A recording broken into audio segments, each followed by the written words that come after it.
What's up everyone, how are you all? Today we are back with another blazing Naruto story. What if Naruto Rinnegan 7 Deadly Sins Harem? If you enjoy then please like, share and do comments.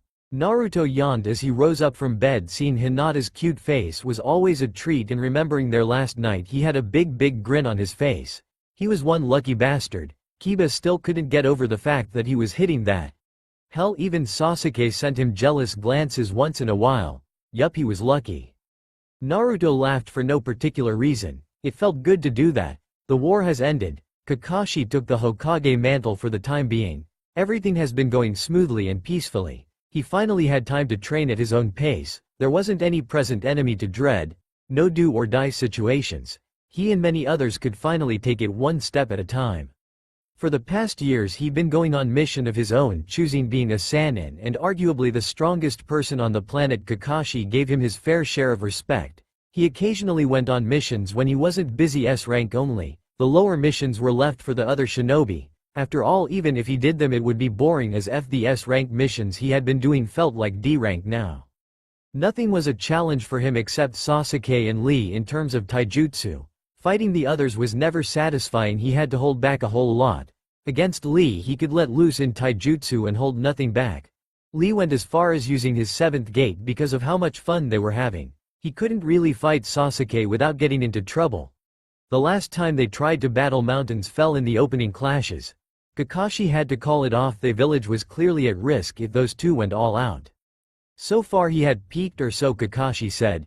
Being 20 years now he was supposed to keep improving technically, but Kakashi was right, there wasn't anything to improve to. As a ninja he was almost perfect in every area leaving genjutsu aside, so he just decided to perfect what he already had at his disposal. So he trained with almost all the bijus. The odd one out was Shukaku. He refused to teach anyone who wasn't his Jinchuriki the secrets of controlling his chakra.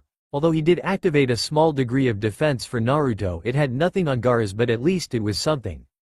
Beggars can't be choosers, so he took what he got. Training with Matabi was really fun. The Gained Cat was a great teacher and did wonders to his endurance. He was a master of Hellfire but still wasn't up to John in class with regular Kaden. But it hardly mattered, Kaden was a far cry from Hellfire release. Isobu wasn't much of a teacher and really lazy too.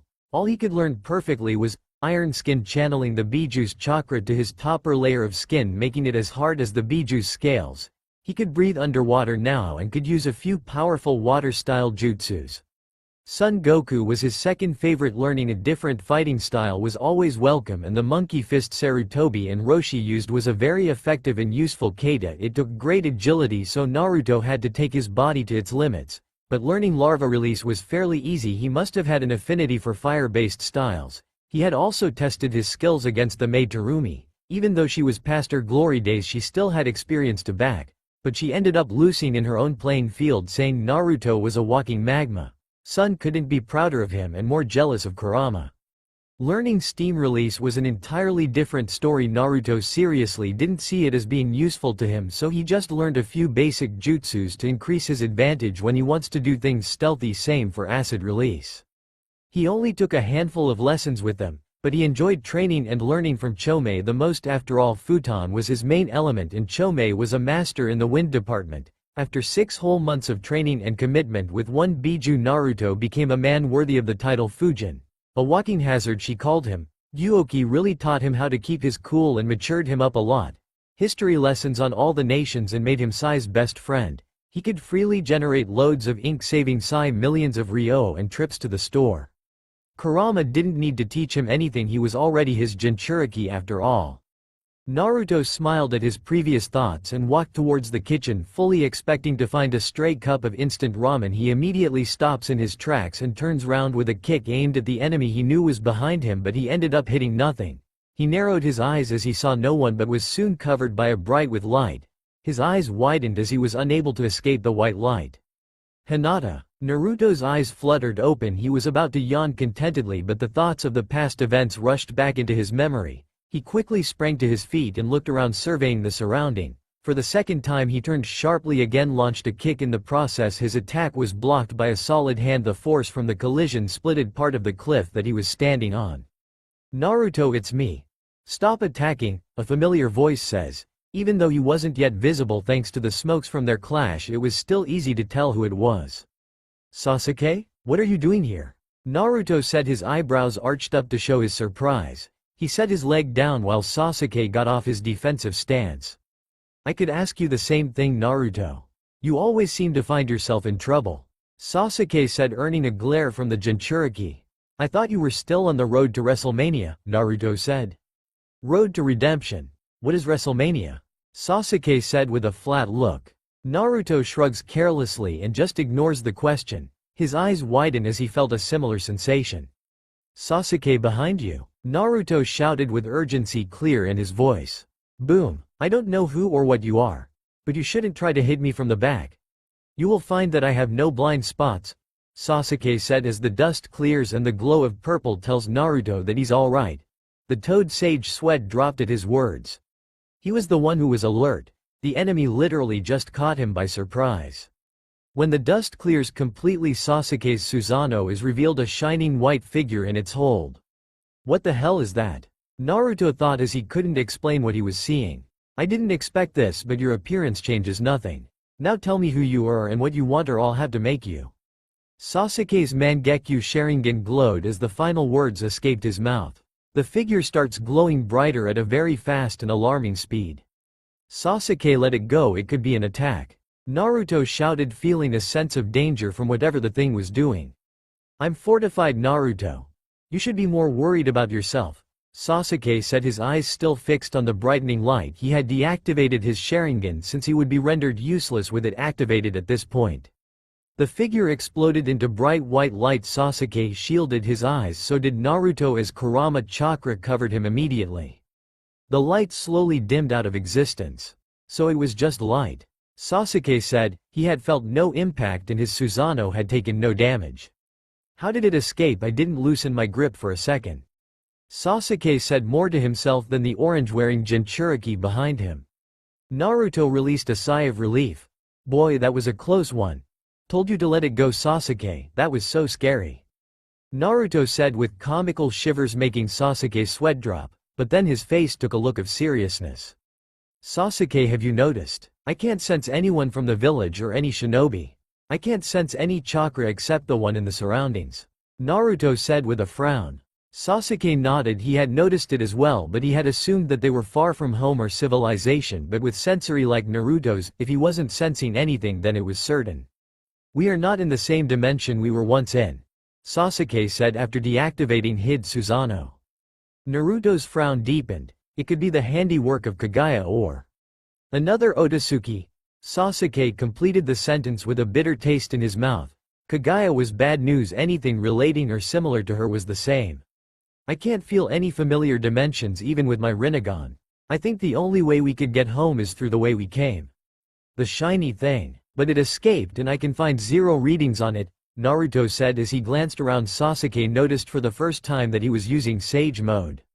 Then we have to search for clues. Certainly standing here would do us no good. Let's go, Sasuke said and began moving ahead of Naruto. The Uzumaki grumbled something about who made him boss but still followed him nonetheless.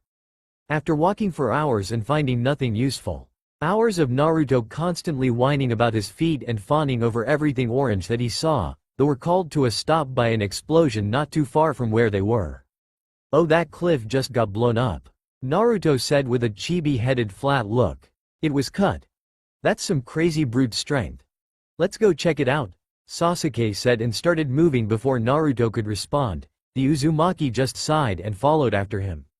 A blonde-haired boy stood shielding a white-haired girl from a massive man who could only be a knight. By the stance the boy took, it was obvious that he was planning on attacking the man. Was he stupid? Oigaki, you got a death wish?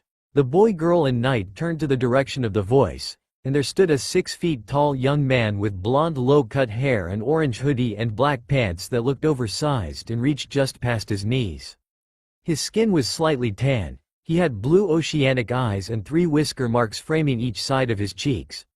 But most noticeably he had a big grin on his face. And who are you supposed to be? The knight that was oppressing the pair by the looks of it asked with a calm but serious tone. I'm Naruto. I would have said nice to meet ya, but the condition we met in isn't nice at all, wouldn't you agree? Naruto said, his grin disappearing as if it wasn't there. The knight mirrored Naruto's expression and drew his sword back. Such insolence! To interrupt my judgment and my potential smiting of these cretins. I sentence you to death by accident. Accidental death by sword. The knight roared as he swung his sword with full force, aiming at the last Uzumaki. The girl screamed in fear as the boy pulled her behind him. But what they saw they didn't expect. Naruto stood there unharmed, and more surprisingly his skin tone was now dark gray. What the hell is this? Why aren't you dead? You are supposed to die by accident. The knight prepared to take another swing of his sword. Sorry, but I'm giving only one free trial, Naruto said as he reverted back to his normal skin. You're full of openings. The sound of 1,000 chirping birds penetrated the knight's ears. He looked above and caught a brief glimpse of a descending black-haired figure before Chidori. Sasuke thrusted his favorite attack into the knight's chest, slamming him into the ground and creating a sizable crater. The boy and the girl just watched in surprise. Hope you didn't accidentally kill him, Sasuke, Naruto said as he looked at the grounded and defeated knight who had the funniest expression of surprise on his face.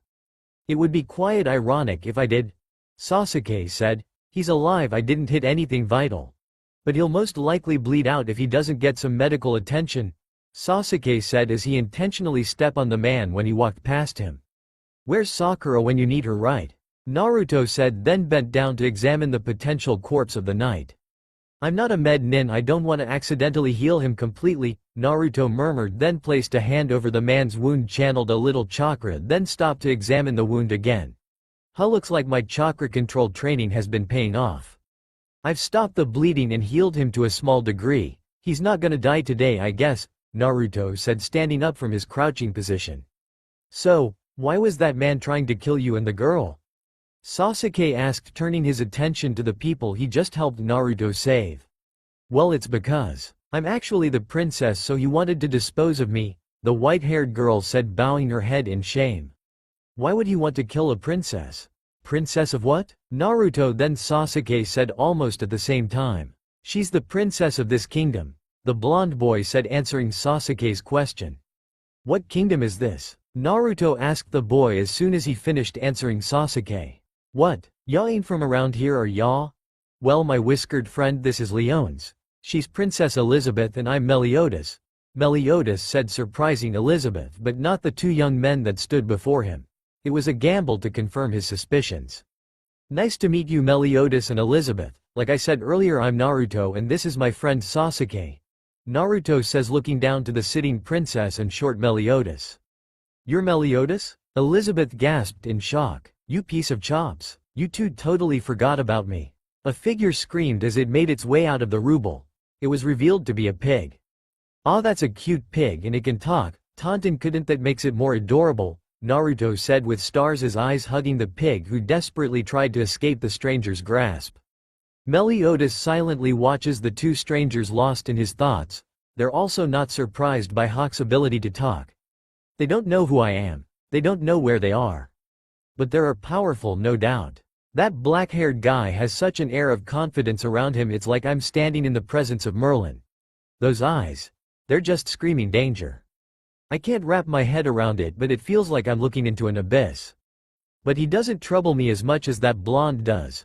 On the outlook he seems very nice and friendly, he gives off a very nerve-calming aura. But looking deeper you can see the hidden demon powers inside him. It seems endless. What kind of insane amount of power is this?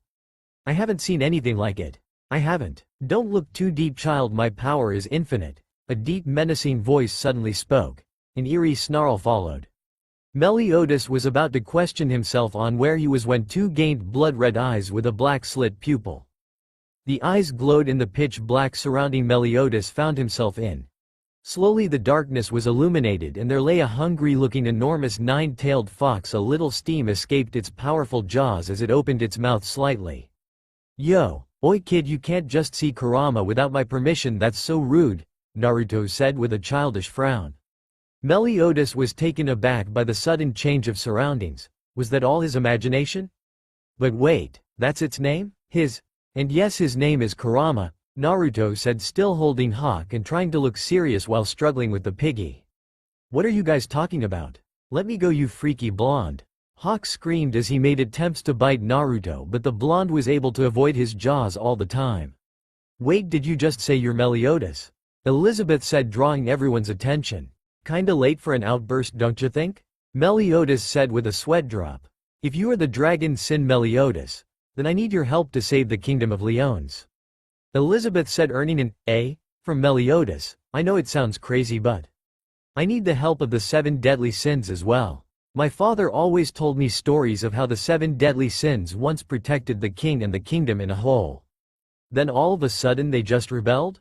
I don't believe it. My father never spoke ill of them either, he only spoke of their power. My father was killed by the knights that were supposed to protect him. They were the ones who seek to overthrow the king and destroy Leones. They are the true villains. So please Meliodas-sama, I need your help to find all the other deadly sins so I can save my kingdom. Elizabeth said with teary eyes and plenty determination. Well, now you say it like that, I gotta help you, don't I? I also have my reasons to bring the 7 deadly sins back together again, so princess, I'll help ya, Meliodas said, then gave the surprised and happy-looking princess a thumbs up. Well, this sounds like an adventure. Come Naruto, we're leaving, Sasuke said and began walking before receiving a reply again. Sasuke, we literally don't know where anywhere is. I think we should stick with them. They look like a smart bunch, especially this cute lil piggy. Naruto said as he rubbed his cheek on Hawk, much to the pig's annoyance. You have a point. For once, we'll escort them then. Indecent woman, talking pig and midget, lead the way, Sasuke said, making Elizabeth blush in embarrassment. Hawk get a tick marks that Naruto didn't hesitate to poke, and Meliodas turning into a blank-faced chibi. I ain't a midget. Meliodas grumbled, then got serious after he did. But before we go, I have one question. Who exactly are you people? Sasuke's expression doesn't shift. That is none of your concern. Meliodas nodded, then chuckled, as I would expect. People like you wouldn't reveal anything unless they completely have to. What do you mean people like me? Meliodas shrugs. You will find out if you stick around longer.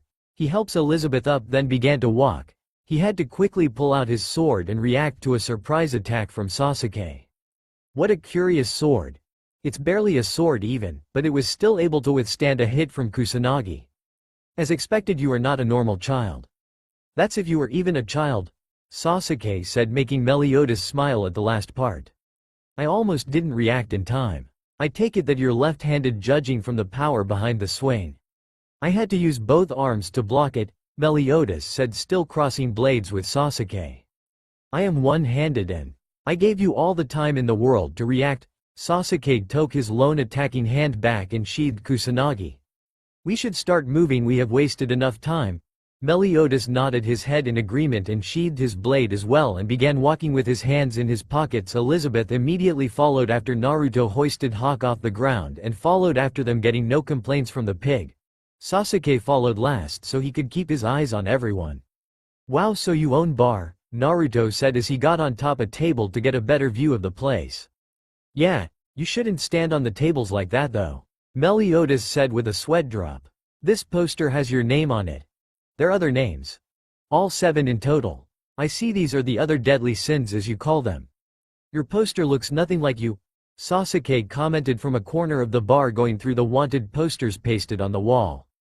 Yup, those are the other sins, Meliodas said with a big smile, then shrugged dismissively as he said, I dunno why they didn't get our faces right. He then put both his hands on his waist. You too hungry? Lemme getcha something. He disappeared into the kitchen, leaving Sasuke to keep on studying the environment. Hawk screaming at Naruto to get off the table and Elizabeth trying to calm the piggy down. So princess, tell me something, Sasuke said, drawing Elizabeth's attention. The white-haired beauty turned to face the black-haired Uchiha. She had both hands cupped together and resting on her lap and her knees touching each other, trying her best to look modest on the stool she sat on.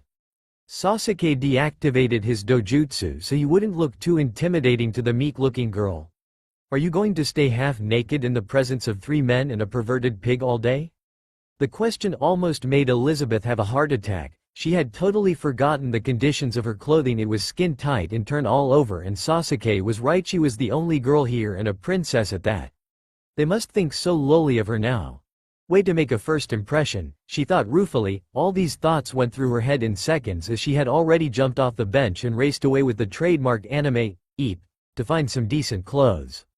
Who are you calling a perverted pig? Hawk showed from the top of Naruto's head who he had managed to get off the table and knock out. How many pigs are in the room, Taunton? Sasuke said with a half-hearted glance to the pig's direction. I'm not a pervert, you bastard. The pervert is the one making you a meal. I don't know what you just said, Taunton, but I will do my best to reply. Oink oink oink. Sasuke said the last part in a monotone voice, not sparing the fuming Hawk a glance. What are you oinking for? I can speak English, damn it. And my name is Hawk. The plump pig yelled at the uncaring Uchiha. Its face had already turned red, making its rage visible. Not that Sasuke cared either way. All done, Meliodas said as he brought in a tray carrying 2 delicious-looking meals. Here we are, he said, then placed them on a table he was sure wasn't the one Naruto was goofing off on. Speaking of Naruto, why was he unconscious? Why is Naruto unconscious and lying on the floor? He was getting out of hand. I had to put him down, Hawk said as he kicked the Uzumaki repeatedly, trying to wake him up. What's up with this guy? Why won't he just wake up? That won't work. Hey Naruto, ramen time, Sasuke said almost in a whisper, but it was enough to make the Uzumaki spring to his feet, with a watering mouth and hooded eyes and a blush for some reason. Where is the ramen? Ramen. Ramen. Ramen. Ramen. Naruto continuously chants like a zombie.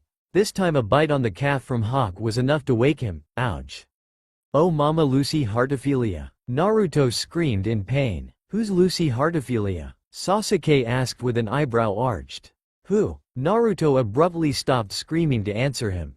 The name you just called. Lucy Heartophilia. Who is that? Lucy who? Heartophilia. You just said it now. Melodius glanced around the room looking for something. Hey, where's Elizabeth? No, I didn't. Where's Elizabeth? You did, you said, imitating Naruto's voice. Ouch. Oh Mama Lucy Heartophilia Datbayo. Where's Elizabeth? I don't sound like that, Datbayo. Yes you do. Where's Elizabeth? No I don't. Yes you do. No I don't. Yes you do. You actually do. Where's Elizabeth? See, even he knows I don't sound like that. 7 inches. He said you do. Where's Elizabeth? Who said I do? Meliodas. Where's Elizabeth? Who's that? Him. Where's Elizabeth? I thought he was Elizabeth. No, I'm looking for Elizabeth. Elizabeth's a girl's name. Yeah, Elizabeth is a girl. Do you know where she is, Sasuke? Wait, so who's Meliodas? I just told you who that is. Where's Meliodas? What? Yeah, where's this Melodias? Why are you asking of yourself, dumb ass? You're Melodias. No, I'm Naruto. Not you, Naruto. If I'm Melodias, then who's Elizabeth? I've been asking for so long. No, you haven't. He has. Melodias has. Wait, are you Elizabeth? No, Melodias, I'm not. Then who's Elizabeth? I'll do you one better. Where is Elizabeth? I'll do you one better. Why is Elizabeth? What the fuck are you three saying? There you are, Elizabeth. I'm Hawk, you blonde retard. There too. Which blonde? What's blonde? What? Where's Natsu? Sasuke walks away from the three and takes a seat on the table where his food was. That literally tasted like bile, Sasuke said with a green-faced expression. That was totally shit, Gaki, Naruto put in as he scrapped off the remaining food in his plate. Why the heck are you guys complaining? You ate everything. Hawk shouted at the 2 sickly ninjas, angry that it didn't get any scrapes to eat. In my defense, I've tasted a whole lot worse, Hawk-chan. Gaara invited me to spend Thanksgiving at his place he cooked that day. Naruto clamped his mouth shut, quickly preventing the vomit that was triggered by his memories from escaping his mouth. What's your excuse, Sasuke? Meliodas asked with a big grin, happy that his cooking had his desired effect on Sasuke and Naruto. Sasuke grabbed a mug of ale and downed it in one go, forcing the vomit in his throat down. I was able to numb my taste buds with my chakra. It was quite successful and I couldn't taste a thing. Just. I was one taste too late, Sasuke said almost ruefully, or so it sounded to Meliodas. Meliodas filled Sasuke's mug with more ale and used Naruto's untouched cup of booze to nudge him. For the last time, Gaki, I don't drink, Naruto said. Sasuke-sama, what is this chakra thing you always talk about? Elizabeth said.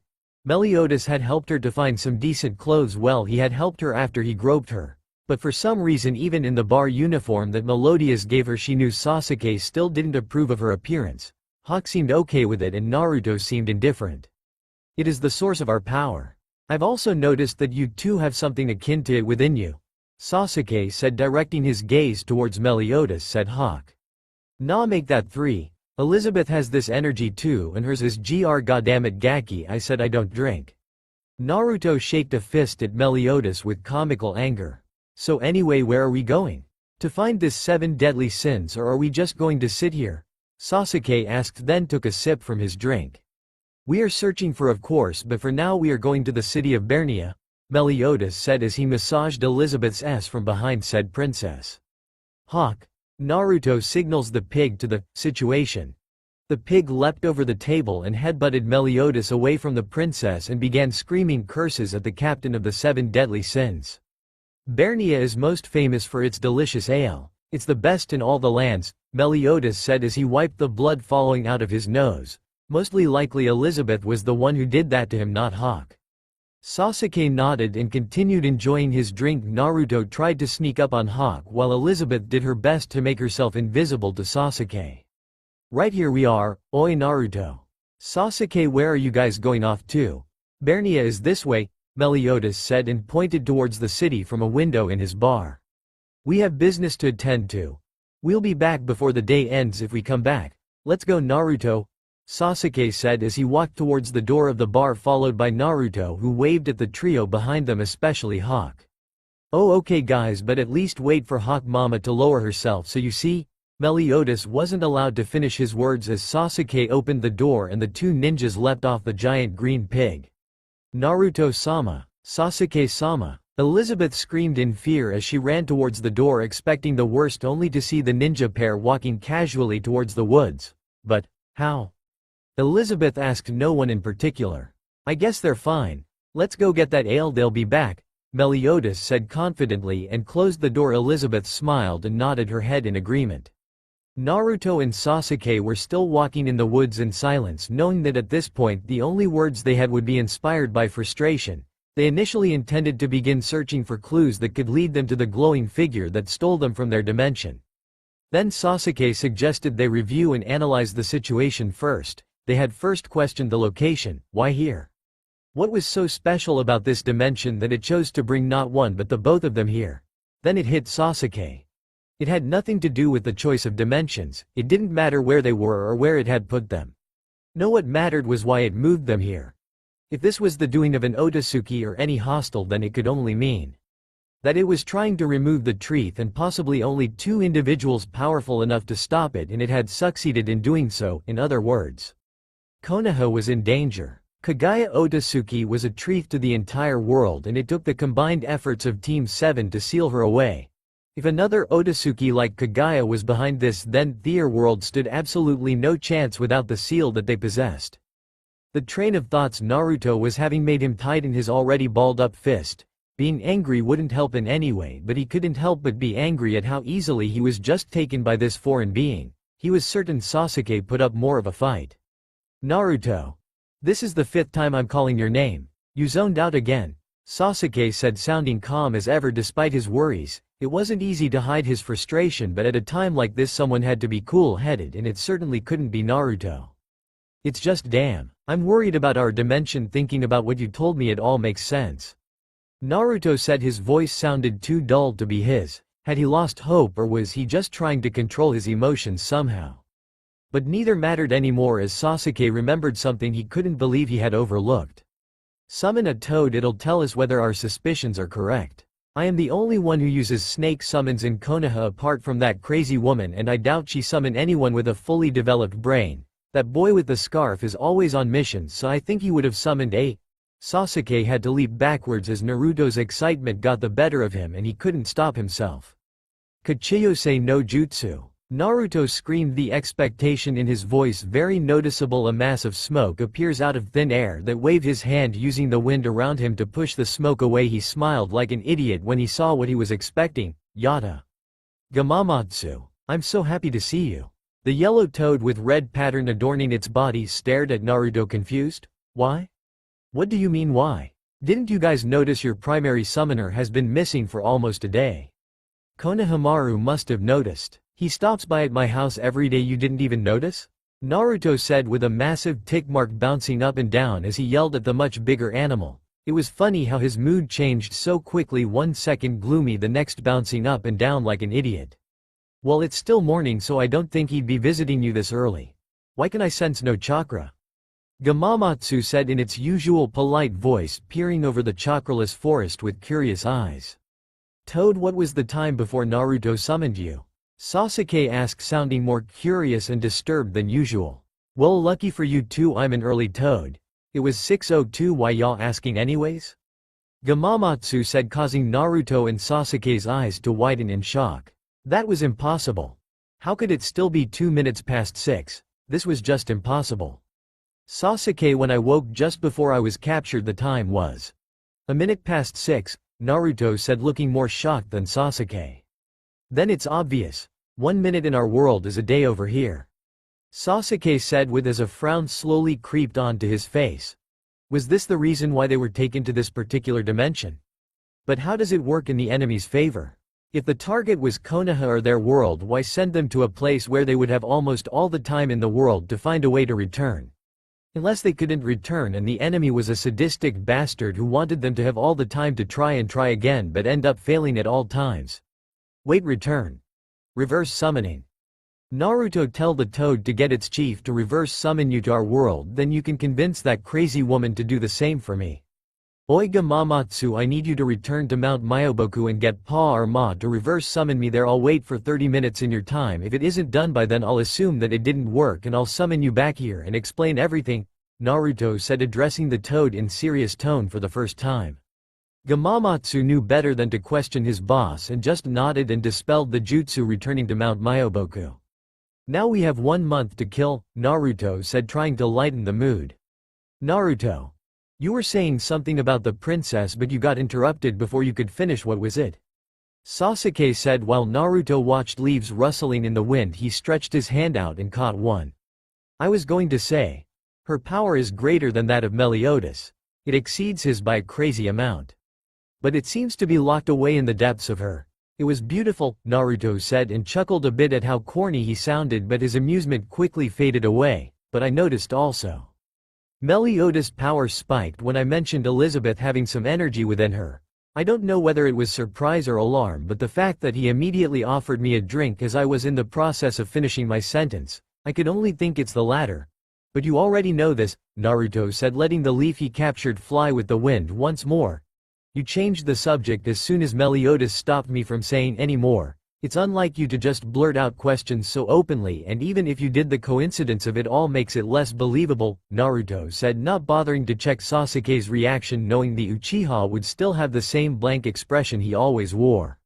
Yes, I noticed the spike in his power when you spoke about the princess. Most likely he's hiding something and it's not in our place to reveal any of his secrets. It's not our world to begin with, Sasuke said and continued to watch Naruto catch random leaves only to let them go again.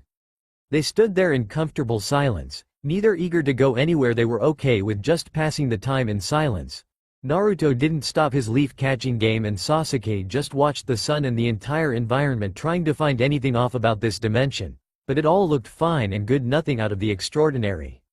That's true. Also, Kurama noticed something, Naruto said as he continued the conversation as though they hadn't been silent for hours. The fox within him hummed in agreement, involuntarily leaking some of its chakra and corroding the surrounding leaves in the process. I'm sorry, Naruto whispered to the atmosphere, then sighed at the fox's carelessness, but before he could say anything on the matter of chakra control, Sasuke nodded at him to continue, and so he did. The power in Meliodas is very similar to Biju chakra. It's less potent but more sinister. He and Kurama met for a few seconds and he said though the power is small, the evil Yuki and killing intent it gave off was on par with the Jubi. I tried confirming this, but Meliodas hides it well. It's hard enough to see the depths of his power, but it's like he can't be read even with senjutsu. I can't tell if he's evil or not, Naruto said, then sat down on one of roots of a giant tree in the giant tree forest they were currently in. Sasuke sighed. He knew something like this would come up and Naruto would eventually start questioning things. That's the second phase of attachment. First you meet something or someone new. Second you begin to question its origin, its loyalties or even its existence. Next you begin to form a half-hearted relationship with the facade that you want to be friends. It was actually a double-edged sword. You give whoever or whatever you are questioning and curious about the impression that you want to be friends, but also you deceive yourself that you just want to satisfy your curiosity, but in truth we are only curious when something interests us. You then judge for yourself this person's true identity. Good or evil. It doesn't matter which a person like Naruto would discover. No. Either way he would get attached either to be friends or the person's salvation. He had done both his whole life, it was his identity. Sasuke wanted to caution Naruto on the negatives of getting attached, but the possibility that this could be their permanent home made him halt his words. If that was the case, then isolating themselves as he thought was for the best would be the exact opposite, the word best. Sasuke just sighed again. He had to consider a lot before uttering a sentence. Sometimes he would like to be a careless doby like Naruto and just say whatever he wanted to without consideration or remorse. If dreams were horses, right? Silence reigned, but that didn't surprise me as much as, well, Hawk-chan has the same power. It's hardly noticeable, but it's there. Again after a long time Naruto continued as though they had been silent for just a few seconds and Sasuke just pretended that they had and made no reaction to it. The pig? Sasuke said in slight surprise. Silence reigned once again. Yeah, what exactly are we going to be doing for the next 1 month? Naruto asked Sasuke, who would have loved to shrug, but well, having one hand made shrugging quite difficult. We should meet up with those three again. They are looking for deadly sins to save a kingdom. Along the road we are sure to find clues on what or where that glowing thing is, Sasuke said, then turned his head slightly so he could see Naruto's face. Naruto, I'd also ask you not to involve yourself in the battles that are surely to come. Who knows, maybe there are powerful beings that can match us here. So if we are to ever be in a position that we have to fight, don't use your Biju chakra. No matter the circumstances, do not use that power. If a foe that you can't beat without relying on that form comes along, I will be the one to dispose of them. I am very serious, Naruto. Under no circumstances should you use your 6 paths chakra. In that form you're too chaotic. Naruto forced a smile before he spoke. I can't promise you, Sasuke, but I'll do my best to rely on you should that situation arise. Naruto pointed his fist at Sasuke. The Uchiha smiled a little bit and bumped fists with his rival. The sun is already setting, Naruto said as he stared at the orange ball of heat that had descended from its starting point in the morning. It looked as though it was hiding behind the mountains. It reminded him of Hinata. She brightened his day in the morning, and when she was retiring to bed and slept at night, it was the most beautiful thing ever. A sudden rush of determination filled his entire being. He still had many aspirations, dreams, a goal to achieve and a girl to return to. No matter what, Uzumaki Naruto would be back. Sasuke. We are going to get back home, Naruto said. This time he sounded more like his old goofy and determined self. The Uchiha had no idea where that came from, but he couldn't agree more.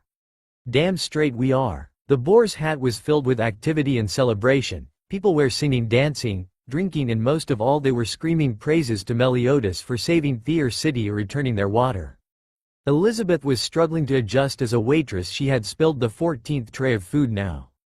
Meliodas wasn't bothered by it, though what was important was the booze and he was the one handling that. Nobody would eat the food. In the end of it all, it was disgusting. So Hawk was just getting his food earlier than usual. Naruto saw what seemed like a thunderbolt bullet through the sky. Sasuke.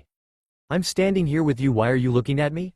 Sasuke said as he saw it was a spear clearly and watched it move at blistering speed, bursting through the clouds. Well, it's heading straight towards the Gaki's position. Well, I think he can handle it, Naruto said with a nod of certainty. But boom, you were saying? Sasuke asked the comical sweating Naruto, who was doing his best to come up with a response. The thunderbolt shot through the skies again, this time traveling at a superior speed, allowing Naruto to release a breath in relief. Aha, told ya so. Naruto looked around but couldn't find the Uchiha. Sasuke? Goddammit, why did you leave me here? Naruto screamed and ran to the direction of the Uchiha's chakra. Naruto and Sasuke walk into the battered up part of Bernia. Buildings had been torn down. There were huge chunks of earth around, and most noticeably a deep and jagged line of split earth starting from a hill the boar's hat sat on top and down to the residential areas of the city. The destruction was expected, but what Naruto and Sasuke least expected was to see everybody uninjured. Meliodas waved his bloody hand at the two. What the hell happened here? Naruto said as he surveyed the destruction of the land. Well, a lighting-powered spear was hurled towards us. I just caught it and gave it back to the owner, Meliodas said with both hands on his waist. At the speed it was traveling, I think you did more than just return it, Naruto said as he recalled the memory of the lightning bolt he saw blast through the sky. Meliodas' response was just a smile. How come nobody was killed? Sasuke asked the question that puzzled him the most. Naruto and Meliodas sent him a flat stare. Who goes around hoping for casualties? Well, the whole town was celebrating in Boar's Hat. You were celebrating, Sasuke said but began walking towards the bar like he didn't want an answer anymore. The two blondes just followed behind him. Sure, but I was trying to collect some information on the location of the sins, Meliodas said, then followed Sasuke through the door while Naruto looked around everywhere for Hawk but couldn't find him. Hawk-chan. I'm back, Hawk-chan. This place is a mess. No more party? Where did everyone go? Hawk-chan, what did you find out? Sasuke sat down on a stool and grabbed a mug of ale that he didn't know who was drinking from it. Not that he cared, he was thirsty. As they took the first sip his eyes widened in surprise. He took the mug away from his lips and stared into the liquid. This is... Then before either of the blondes could comment on his sudden show of shock, he gulped the whole thing down. The best sake I've ever tasted. He said the last part in a whisper, but sure enough the blondes heard him. But Meliodas didn't reply like he had. Well, I think we can find one of the sins in the forest of white dreams. But beware. Nobody, not even the holy knights, go into that forest, Meliodas said in a very serious tone as he tried to intimidate the confident duo a bit. What are holy knights? Naruto asked as he picked up the unconscious Hawk from under a table. Meliodas' sweat dropped at the question. Right, they didn't even know what a holy knight was. Where's the princess? Don't tell me she died, Sasuke said, sounding like he didn't even want to ask and didn't care if she was dead or not, he just wanted to talk. She's upstairs. I think we've wasted enough time, let's get a move on, Meliodas said, and on cue Elizabeth came down and smiled after replying with a loud, hi, making Sasuke crane. Naruto, Sasuke, Meliodas, Elizabeth and Hawk walked together in a snow-covered forest with thin leafless trees. As usual, Sasuke stayed at the back of everyone and Hawk didn't seem to have any complaints as Naruto carried him, helping him avoid walking in the snow.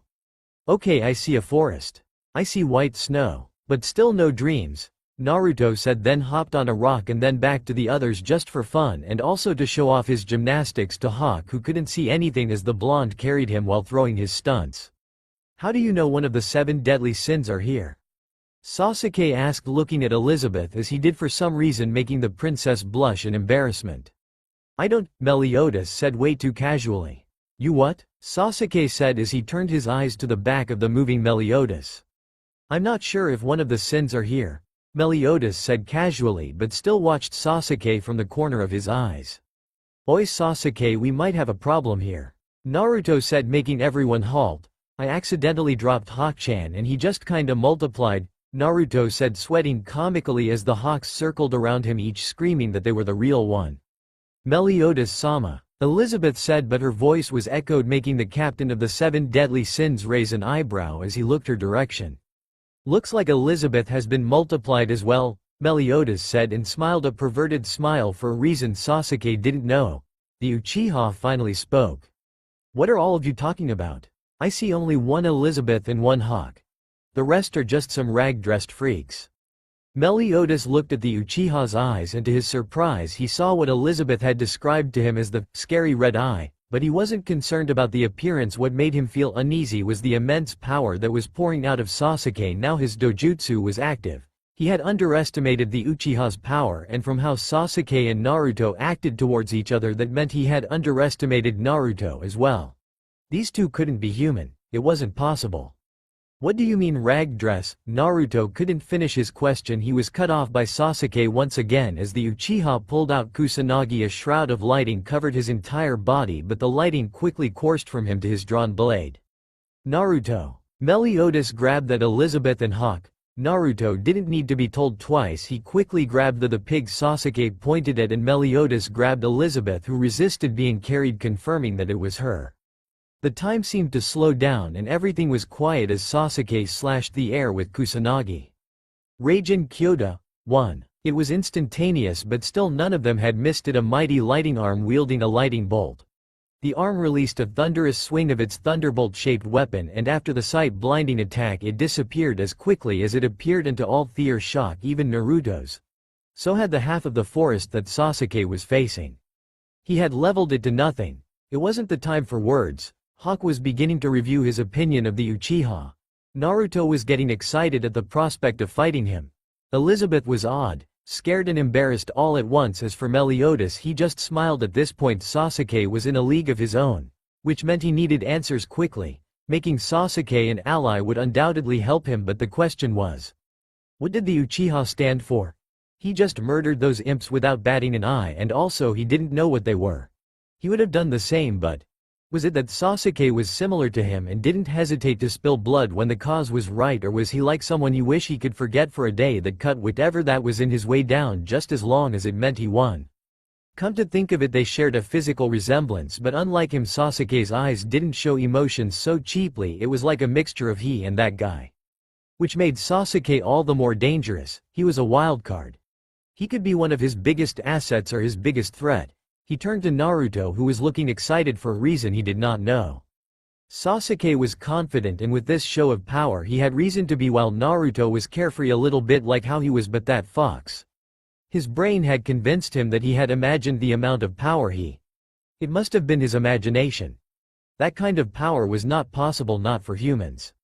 Whoa Sasuke, what was that attack? I had no idea you could do that, Naruto said, looking at the devastated land in awe. He didn't know Sasuke had this much control of the lighting, and he said Raijin. If Naruto had heard him correctly, it could only mean one thing. Sasuke had mastered the lighting style to perfection. It would be a real headache to fight him now. Sasuke walked towards the one imp he let survive. Who made you do this? The freaky thing screamed and scrambled away from Sasuke and disappeared into the unscathed side of the forest, not bothered about the fact that the murderous man had made no move to stop it.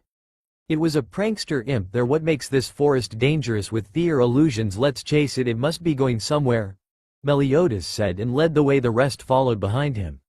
They came into a more rock-dominated part of the forest and saw a girl lying down, obviously slumbering, with the imps circled around her. Oh, there are more, and they're about to take advantage of that girl, Naruto concluded as he saw the imps surround the girl. Yeah, looks like it, Hawk agreed with the Uzumaki, and Meliodas nodded his head, agreeing as well. Sasuke sighed and Elizabeth's sweat dropped. Diane-sama, we let holy knights into the forest, we are so sorry. The imps shouted apologies at the gained girl.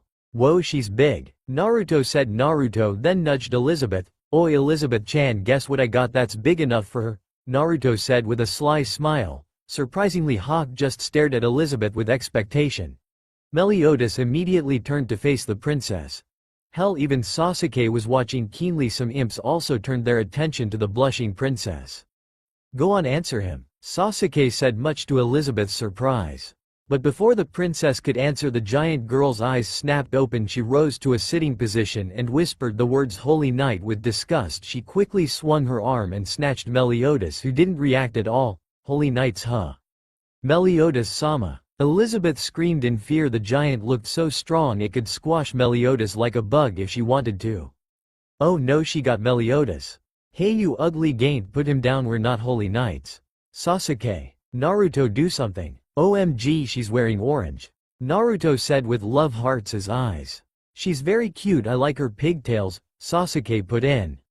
This is not the time for this, you bastards, Hawk shouted with tick marks popping out all around its body. The gaint carried Meliodas to her face so she could see his face. Meliodas. The giant said the name with a frown. Meliodas on the other hand remained calm and smiled as usual. Yo Diane, it's been years, Meliodas said. The giant, now confirmed as Diane, one of the 7 deadly sins, squealed in delight. Ka op toin in.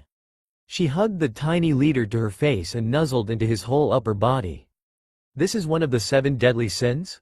Sasuke said, not hiding his disappointment in the slightest. Naruto just stared at the awkward reunion of people that were supposed to be deadly sinners. Elizabeth was baffled by the scene while Hawk was looking angry for some reason. Ooh Captain, I missed you so much. Oh, and you didn't forget I love a whole roasted pig, Diane said and eyed Hawk hungrily, making the piggy sweat and hide behind Naruto, who was sweating as well. Protect me Naruto, Hawk begged the blonde-whiskered young man. We both need protection, Sasuke, do something. Naruto bowed down at the Uchiha's feet, making Sasuke tisk in annoyance, but little did anyone know he was burning this image into his memory. So Captain, I get why you brought the piggy, but who's the girl and the two homoles following you? Diane asked Meliodas, who just replied with a shrug. Who are you calling a homole, you big bimbo? Naruto sprang to his feet looking a bit irritated. Did he actually take offense? If he did, then that's bad for Diane, although I could finally see how he fights. Meliodas thought to himself, but decided to defuse the matter before it got out of hand.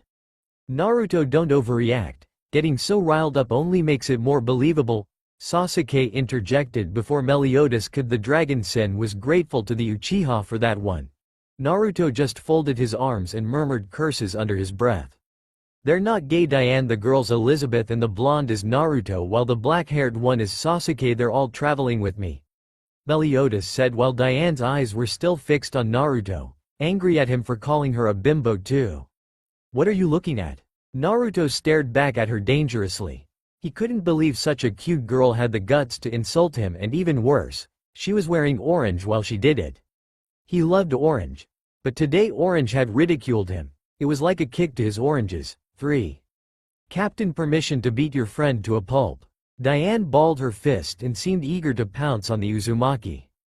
Please don't fight, Elizabeth said, drawing everyone's attention. We didn't come here to fight, Diane-sama. Please, Naruto-sama, calm down, Elizabeth pleaded with the two orange-wearing brutes. Aren't you going to put on your underwear, princess? Sasuke said casually, making Elizabeth eep and disappear into the woods. Fine. Naruto put his hands in pockets and walked to a tree and sat down under it. Captain, why are you traveling with them anyway? Diane asked the blonde as she put him down, and Meliodas was grateful for it. Well, the girl is the Princess of Leones. She needs the help of the 7 deadly sins to save the kingdom, Meliodas said. I know what you're going to say, but I have my reasons for gathering the sins again as well. I have a question to ask you all. Diane touched her lower lip in thought. What's the question, Captain? It concerns that day. What can you remember from that day? Because I can't remember the most of anything at all, Meliodas said, looking less concerned than he should be. You can't remember? How is that possible? Diane sat down and tilted her head to one side in confusion. I don't know, but this is the most of what I can remember. Flashback. 10 years ago. 7 figures ranging in different sizes but all dressed in steel iron armors walked together. Despite their intimidating outlook, they conversed among themselves fondly. The Great Holy Knight said he had an important matter to discuss with us. Important matter, huh? A familiar voice said. Man, the National Foundation Festival is today. Darn, I thought I could go drinking. The owner of the voice is revealed to be Meliodas, who was leading 6 figures. It was clear who that, none other than the 7 deadly sins. You're always drinking, Captain, a robust armored sin said, earning a nod from the captain. Hey, maybe it's a reward for defeating the Troll Queen a while back, Diane suggested with a smile aimed at the captain. We destroyed the druid altar, remember? It's probably a scolding, a levitating feminine figured sin put in, making Diane pout. Alright, let's just go get scolded and get to the festival, Meliodas said with a smile. You've already decided it's a scolding? Some of the sins shouted, making Meliodas chuckle. Getting into the corridor that led to the meeting place, they were all taken aback by the horrific sight of the dead Great Holy Knight covered in blood and embedded into the wall with iron spears and swords. This wasn't just a murder. This wasn't just a hit by the enemy. The enemies didn't need to make it as gruesome as this. Unless this was a message. Great Holy Knight, Meliodas shouted in his surprise. The other sins were too shocked for words. This is horrible. Who could have done such a thing?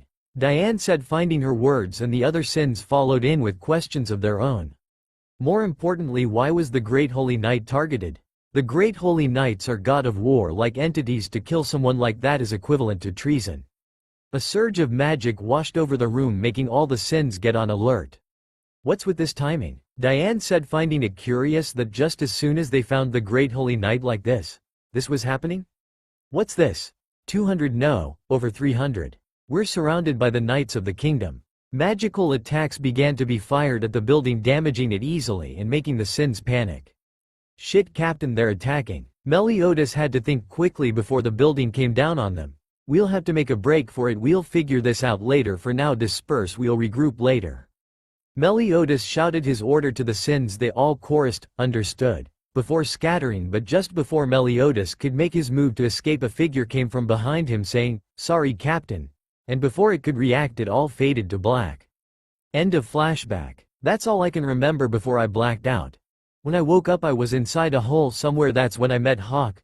Meliodas said. Over the course of talking his mood had made a 180-degree swing and he looked a little gloomy. Wait, so if the 7 deadly sins were framed for killing the great holy knight, then does that mean that one of the 7 is a traitor? Elizabeth asked in a sort of excited curiosity. That's what I don't know, and that's why I want to reunite the others so I can ask them myself. Meliodas said, raising his lowered head up a bit. And you just assumed they would just confess it to you? That's if they wouldn't try to kill you the next time? Sasuke said. His expression seemed darker than it normally was. Believe me when I say I know a lot about betrayal. Diane punched the ground, creating a spiderweb of cracks and making Elizabeth almost stumble over. I don't care if it's about betrayal or holy knights, but for my captain. Diane rose to her feet, easily towering over everyone present. I, Diane, the serpent sin of envy, will lend you my strength. Elizabeth smiled gratefully and clasped her hands in happiness. That would help a lot. Thank you, Diane-sama, she said to the Gaint, who glared at her from the corner of her eyes. Let me make this clear to you, princess. I'm not doing this for you. The only reason I'm helping you is for the captain, Diane said, making Elizabeth shiver in fear. There was a sudden rumble from the skies. Naruto looked up. Where did this come from? Hey everybody, look up, Hawk said in alarm. What's up with that gigantic thundercloud? A giant lightning bolt descended and blinded everyone in sight. Sound of footsteps drew everyone's vision to a pink-haired armored young man armed with a lightning-covered sword. We meet again, deadly sins. You didn't have to be a rocket scientist to tell that he was the one who had blinded everyone. Almost everyone. Sasuke wasn't covered by lightning that wasn't his own. He just stood there pretending to be bound. But Naruto. Oi, Pink, the unbounded Naruto said, then threw a pebble at the armored stranger to get his attention, and so he did. The man sent Naruto an irritated stare which he welcomed with a frown of his own. Your unnatural thunderstorm is against the laws of nature. The weather forecast today in this woods is snow. It's been like that for a while, and I don't think the trees and animals here enjoy you messing up their weather. They've gotten accustomed to the snow. Don't be an ass. Dispel whatever you just did, Naruto said, which made the man narrow his eyes at him. And if I don't? The lighting mage asked with a blank tone. Naruto didn't speak as he rose up and began walking towards the pink-haired mage, and all the magic users' present eyes bulged in shock at the foreign but immense. No insane power the blonde was releasing involuntarily into the atmosphere. He was covered by a golden aura and his steps began making cracks in the ground. I promised nature I would regrow the trees. Sasuke carelessly destroyed. This is a place where her power and presence is in abundance. Naruto's eyes turned pure white, then the aura around him shifted to white. It always snows here, isn't it a miracle? You disrespect her. I will teach you some manners. Naruto sighed. I didn't want to use this, but she doesn't like my power, so she lent me hers. Nature's such a selfless giver, yet you can't give her the respect she deserves. As Naruto spoke, the animals in the surrounding began running towards a single direction. The pink-haired knight remained on guard and rooted to the spot he was standing on, determined not to lose concentration for even a second. Meliodas watched the Jinchuriki speak somewhat differently. He sounded like Naruto, but he talked as though he was reciting a speech. He turned his eyes to the Uchiha, who was also watching Naruto closely as the Uzumaki ranted on about how much nature had given them and how much they had taken wickedly. So Sasuke, mind telling me what's up with Naruto? Meliodas asked, slightly concerned for the Uzumaki. He seemed like anything but the Naruto from 5 minutes ago. Even if I told you, you wouldn't understand, Sasuke said, his eyes now darting from the holy knight to his teammate. Try me, Meliodas said, but wondered why Sasuke was now focusing on the very familiar holy knight. What was it with people like him? They always seem to know or see something that others don't. Naruto is the one talking right now. Sasuke began. The opening sentence was enough to make Meliodas raise his eyebrows in slight confusion. I know he sounds quite different from the Naruto you know, but his words are not being influenced. This story might make little sense to you as you aren't from where we are from, but maybe you can get the gist of what I'm saying, Sasuke said, and noticed he had gotten the attention of the pig, princess and deadly sin. Flashback. 1 year and 6 months ago. Grasslands. A lone figure stood in the middle of a wide grass-covered area of land. The weather was sunny and the day was clear. The wind whistled through the atmosphere as it danced around in steady rhythm. One would say this day was beautiful and the weather ripe for fun, adventure, bonding and spending time with friends, but the figure standing with its hand clamped together in a tiger seal would disagree. This wasn't the time for friendship bonds or any of that. It was the time for improvement and the time to surpass limits and boundaries. The figure released the seal, snapping its eyes open, revealing it to be similar to those of a toad's. And as he did, the wind washed all over the land, rustling the leaves on trees that were a good distance away from the plains. Grass flew along with the wind, marking the only noticeable damage of what looked to be an offensive jutsu. Quite disappointing, some would say. The wind began to blow violently, and this wasn't the handiwork of the lone figure. The wind got fiercer, and soon a noise that sounded like buzzing followed, and it was clear that the winds could only get wilder and the buzzing louder. To the figure's credit, he stood his ground, unmoved by the force of the tree-throwing and land-shaking wind. Eventually the source of the unnatural hazard enveloped the land with the shadow created by its enormous body. The figure remained unmoved and calm, and when the gigantic bringer of disaster touched down on the earth, making it vibrate as its wings that were the creators of the buzzing noise still fluttered at full speed. Gradually it slowed down, and so did the vibrating earth and powerful winds. The figure looked up to the towering beast before it. It was covered with an iron-looking exoskeleton. All the pieces of its armor was perfectly placed to protect its insect-shaped body. It stood on its 6 powerful forelimbs and laid on its beautifully colored abdomen that was a yellowish green before increasing in density the higher up the abdomen until it finally transformed into a dark armor-suited blue abdomen, making its 6 slightly flapping wings that were deep red at the tips but slowly faded to orange at the middle point, then finally turning a fruity yellow at the end stand out. The head was similar to a helmet and even had openings for sight. If the beast had eyes, it wasn't easy to tell as the insect-like gains power glowed out of all 8 openings in the helmet. The comb of the helmet was exceptionally long and gave it a more prehistoric look. Lastly, it had a powerful lemon-green colored tail which it used to balance itself. This monster was none other than the 7-tailed beast. Chome. Well, I guess you nailed the badass entry, Chome-sensei. The figure said, and caused the Biju to chuckle. I am a Biju, it's expected that I'd be more badass than humans like you, Naruto. The tailed beast said confidently, causing the one now revealed as Uzumaki Naruto to pout. Anyway, how was your training? Did you achieve your objective this time?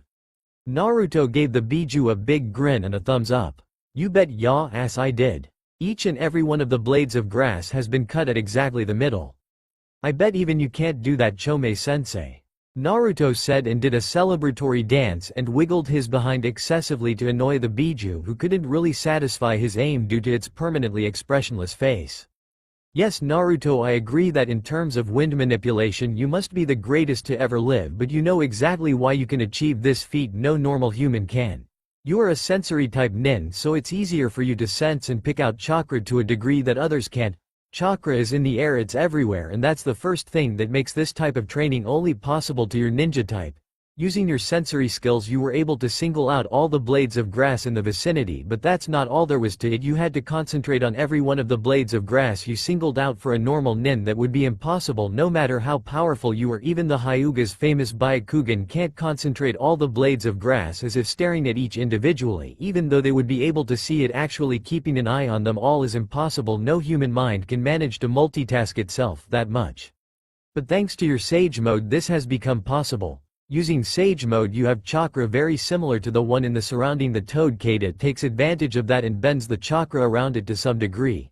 With that advantage you were able to absorb the mass of natural wind chakra in the surrounding in a state that makes you one with the surrounding. It wouldn't feel as though you're looking or concentrating on multiple points, you just know and feel where everything is because you become one with the chakra here.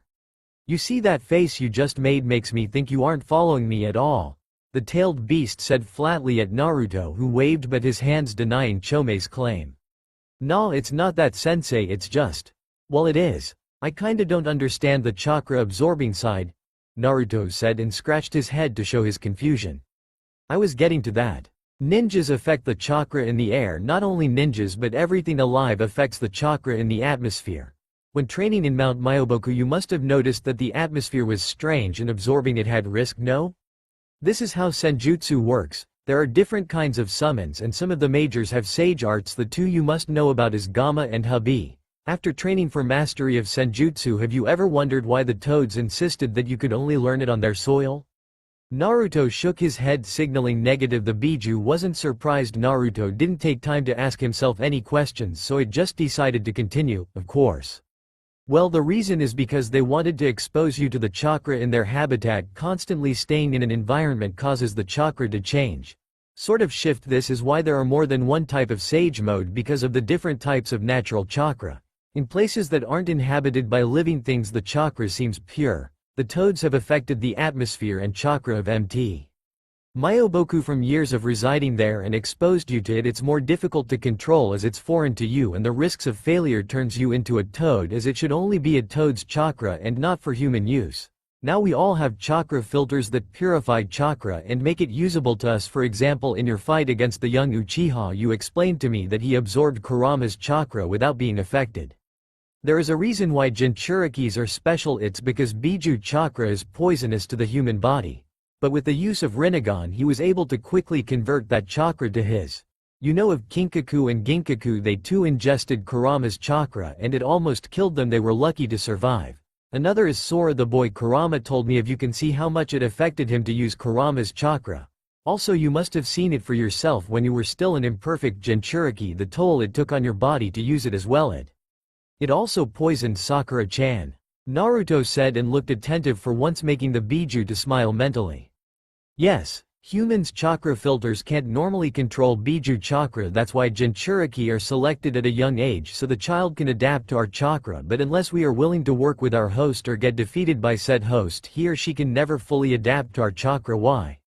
Because our existence as tailed beast contaminates chakra. When we agree to work with our host, he or she can freely filter it. When our power is forcefully taken, our host doesn't need to worry about contamination, as it automatically becomes his chakra.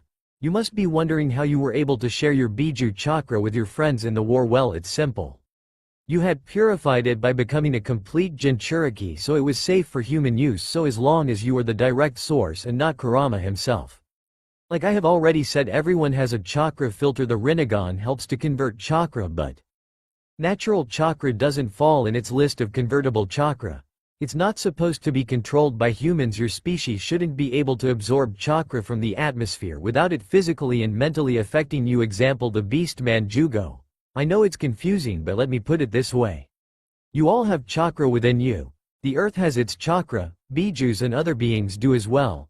Only few individuals and are able to absorb chakra from another living thing. All Bijus and summons can absorb chakra from their surroundings, and majority of humans can do neither. No human so far from the Otsutsuki generation can do both. But you Uzumaki Naruto, you have broken that restriction. You can absorb chakra safely from another living thing, which is Kurama, and you can also absorb from the surrounding due to Sage mode. In other words, you have two filters, one for Kurama's chakra and the other for Sage chakra. But that just doesn't make what you are doing possible. Naruto by this time was really overwhelmed by what he was hearing. He didn't know the workings of chakra went so deep, and he couldn't believe he was actually following the Biju on this. What am I doing? As you know, following this logic using Sage mode should only be possible in Mount Myoboku, no? But that isn't the case, as a filter works both ways. As you know, when Kurama rests, he absorbs chakra from the surrounding. His filter changes it into Biju chakra. Now, since you have a toad filter, when you are away from Mount Myoboku and you absorb chakra, it Chome, to her surprise, was cut out by Naruto. It converts it to toad chakra. That's safe for my usage, so that's how it works. No matter the kind of chakra I absorb, it will always change into toad chakra, cause that's the chakra my body is used to absorbing from the surrounding. It doesn't work the same for my Biju chakra cause I'm using a different filter. That's how I was able to fuse my toad Sage chakra with Kurama's during the war, because I filtered it to a level that it would be safe for both he and I. Naruto said, slightly surprised that he understood this much, while Chome basked in the pride of making the blockhead understand something to this degree faster than anyone else. Bravo, Naruto. Now that was all true a week ago. Recently you have been absorbing a bulk of natural chakra, mostly from the winds, and it hasn't all been transforming to toad chakra, and today I noticed that none of this chakra was converted or filtered.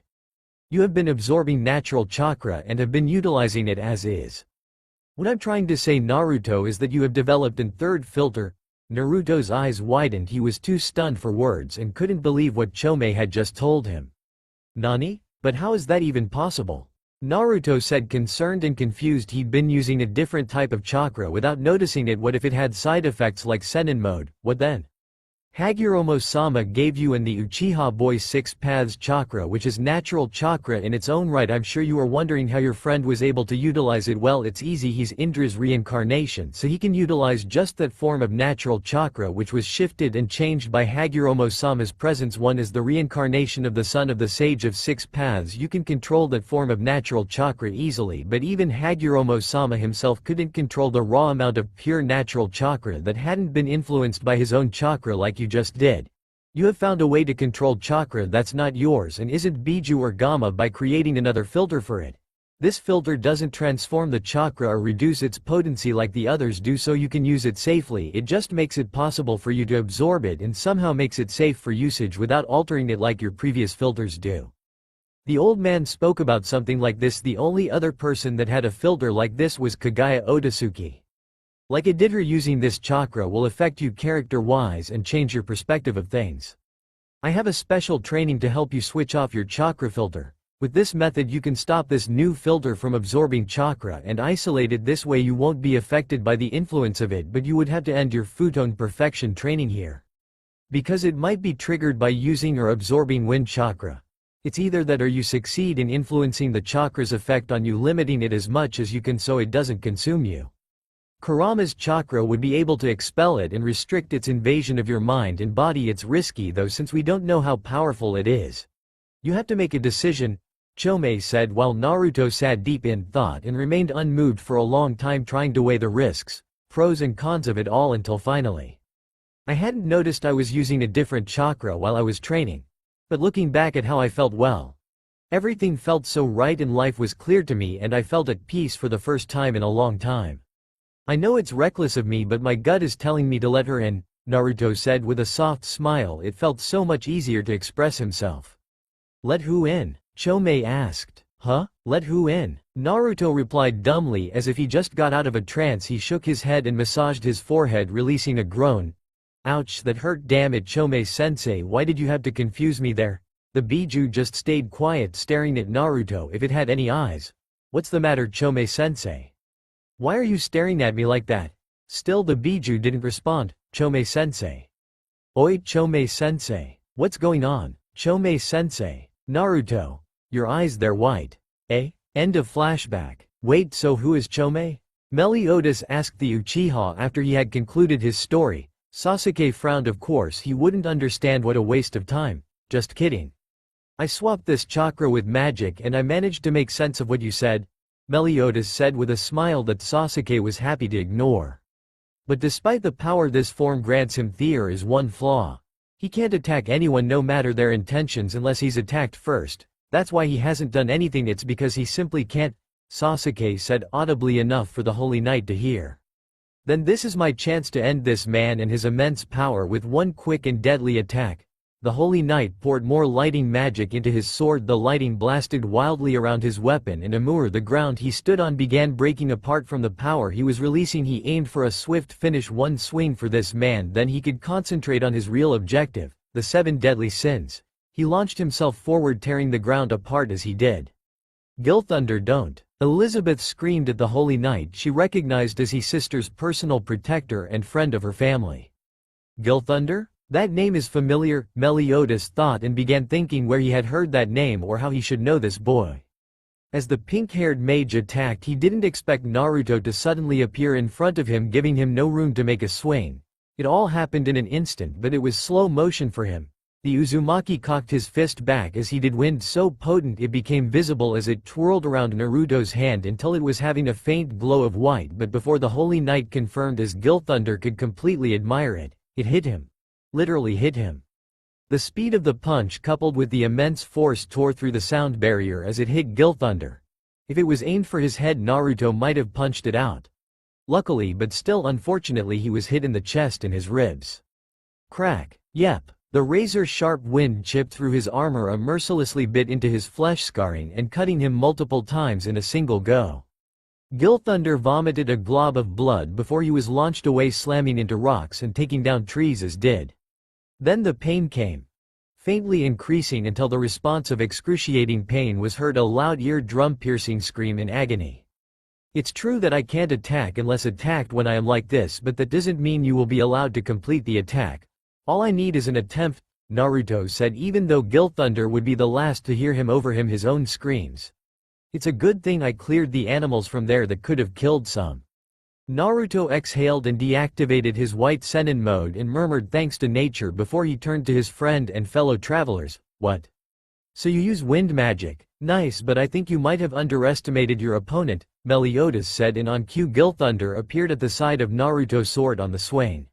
Splat. Drip. Drip. Ah, goddammit. Naruto said he was starting to feel a little regret. He was permitted to kill in that form, but only if absolutely necessary. This man was trying to kill them, and for some reason his power was held back, as if avoiding ending the holy night. Why?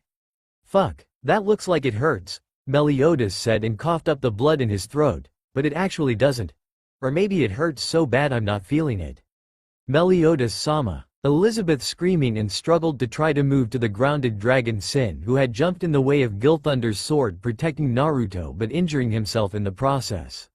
How pitiful. So this is your limit, Dragon Sin, Meliodas. Gilthunder said with a little bit of anger and disappointment mixing with his words. This was what it took to defeat the dreaded Dragon Sin? He was feared all round the kingdom. He and the other deadly sins killed his father, a great holy knight. And this was supposed to be the strongest of them all, the captain. The wrath. What a waste of time. He regretted even training as hard as he did for this day. Damn Gaki, why'd you jump in the way? I could have easily blocked that. Now I'll have to kill him for killing you, Naruto said as he picked his nose. You're being way too casual. Hawk shouted, feeling fear for Meliodas and a little scared of Naruto. He had no idea Naruto was that powerful, and the way he spoke, it just sent shivers down his curved back. He couldn't believe he just saw the pestering loudmouth beat a holy knight with one punch. Any last words before I end it? Gilthunder said, struggling to keep himself upright, although outwardly it didn't show. That man with the low-cut blonde hair hit like a bull. No, that was a mild understatement. His punch felt like he had been hit by a wrecking ball. Whatever that was. And what Gilthunder dreaded and wished wouldn't happen did. Naruto spoke. You just expect me to stand here and let you kill Meli? Naruto said with an expression that said nothing. Naruto, don't interfere, this is my fight. Meliodas managed to say. He was finding it difficult to speak due to the thick blood in his mouth. Tell me one last thing. I want to know. What happened to the remaining deadly sins? Gilthunder nodded his head in satisfaction. It was better this way. After executing Meliodas, he would make a break for it, even though he didn't want to admit it, that Blonde was a serious threat to his life, and even at his best he wouldn't be able to match him. Luckily he had the speed advantage. After finishing off the Dragon Sin, he could escape the scene before anyone could react. It was shameful for a holy knight to run, but he was his father's son. Before a knight of Leones, he'd have to swallow his pride for his gold to still be possible. Very well. The whereabouts of 3 out of the other 5 is still unknown. The Fox Sin of Greed is locked away in Based Dungeon, and the Grizzly Sin of Sloth died in the capital of the dead. Gilthunder said, earning a weak smile from Meliodas, which quickly turned to a full-blown grin. The knight wondered why he was smiling in the face of death, and he got his answer as the captain Deadly Sin sprang back to his feet with a look of gratitude. Thanks. I remember where I know you from now. You are that boy who followed us around saying he wanted to be strong like us. It's been a while, Lil Gil, Meliodas said, standing tall. Hee. Even with the deep cut on his shoulder to back. Naruto gasped in surprise. It was exaggerated and made Meliodas smile a whole lot wider. Oh, you got injured so you could get intel on your comrades. Smart but reckless. I'll finish him off, Sasuke said, having gotten fed up of standing in this god-forsaken snow. They had dragged on this holy knight's murder for way too long. First he had to endure Naruto's rambling, then when the Uzumaki finally made a move he thought it was over, but the knight just didn't die and came flying in. He had hoped that he would get to Naruto uninterrupted, but it wasn't to be, as Meliodas just had to jump in the way. If he hadn't, Naruto would have murdered the knight. Unlike the others, he had a clear view of Naruto's face and he knew he wasn't taken by surprise, and the expression he wore for a few seconds made it clear that Naruto was going to end it. Now Meliodas has gotten the intel he stupidly risked his life for. Now they're hesitating. Enough delays. No, Sasuke-sama, you can't. Elizabeth shouted and jumped in the middle of the Uchiha and Holy Knight. What do you mean I can't? Sasuke said, getting more annoyed by the minute. Elizabeth spread her hands widely trying to restrict Sasuke's as much as she could. Because Guild Thunder is a good person. He's always protected my elder sister and he's a very good friend of my family. Please spare him. Those present watched in surprise at Elizabeth's behavior agreed death was too harsh a punishment for Guild Thunder, but shielding your enemy from your ally was just unheard of. Naruto was smiling at the princess a little. She was undoubtedly a wonderful person. Diane was unimpressed by her stupidity. Hawk was surprised at her bravery.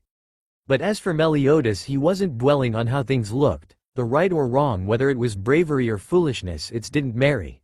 His eyes were glued to Sasuke, ready to spring into action in case the Uchiha decided to take things personally. Sasuke had one word right now and it was fuck. He was angry at himself and more so at the whited-haired do-gooder in front of him. Why did he lose concentrations? Why did she even jump in his way? You'd be happy to know that the knight you were defending has managed to escape. Eh? Elizabeth said dumbly, making Sasuke narrow his eyes more. He's escaped. The Holy Knight took advantage of our lost concentration and fled. You got what you wanted, princess, but just know. Sasuke walked away as he spoke. The next time you stand between me and my enemy, I'll cut right through you. Sasuke said in a very dangerous tone. This made Elizabeth feel two things. One was the thumping of her heart and a cold sensation. It was weird. It was even though he was walking away, it was as if he was right behind her. She could even feel him breathing down her neck.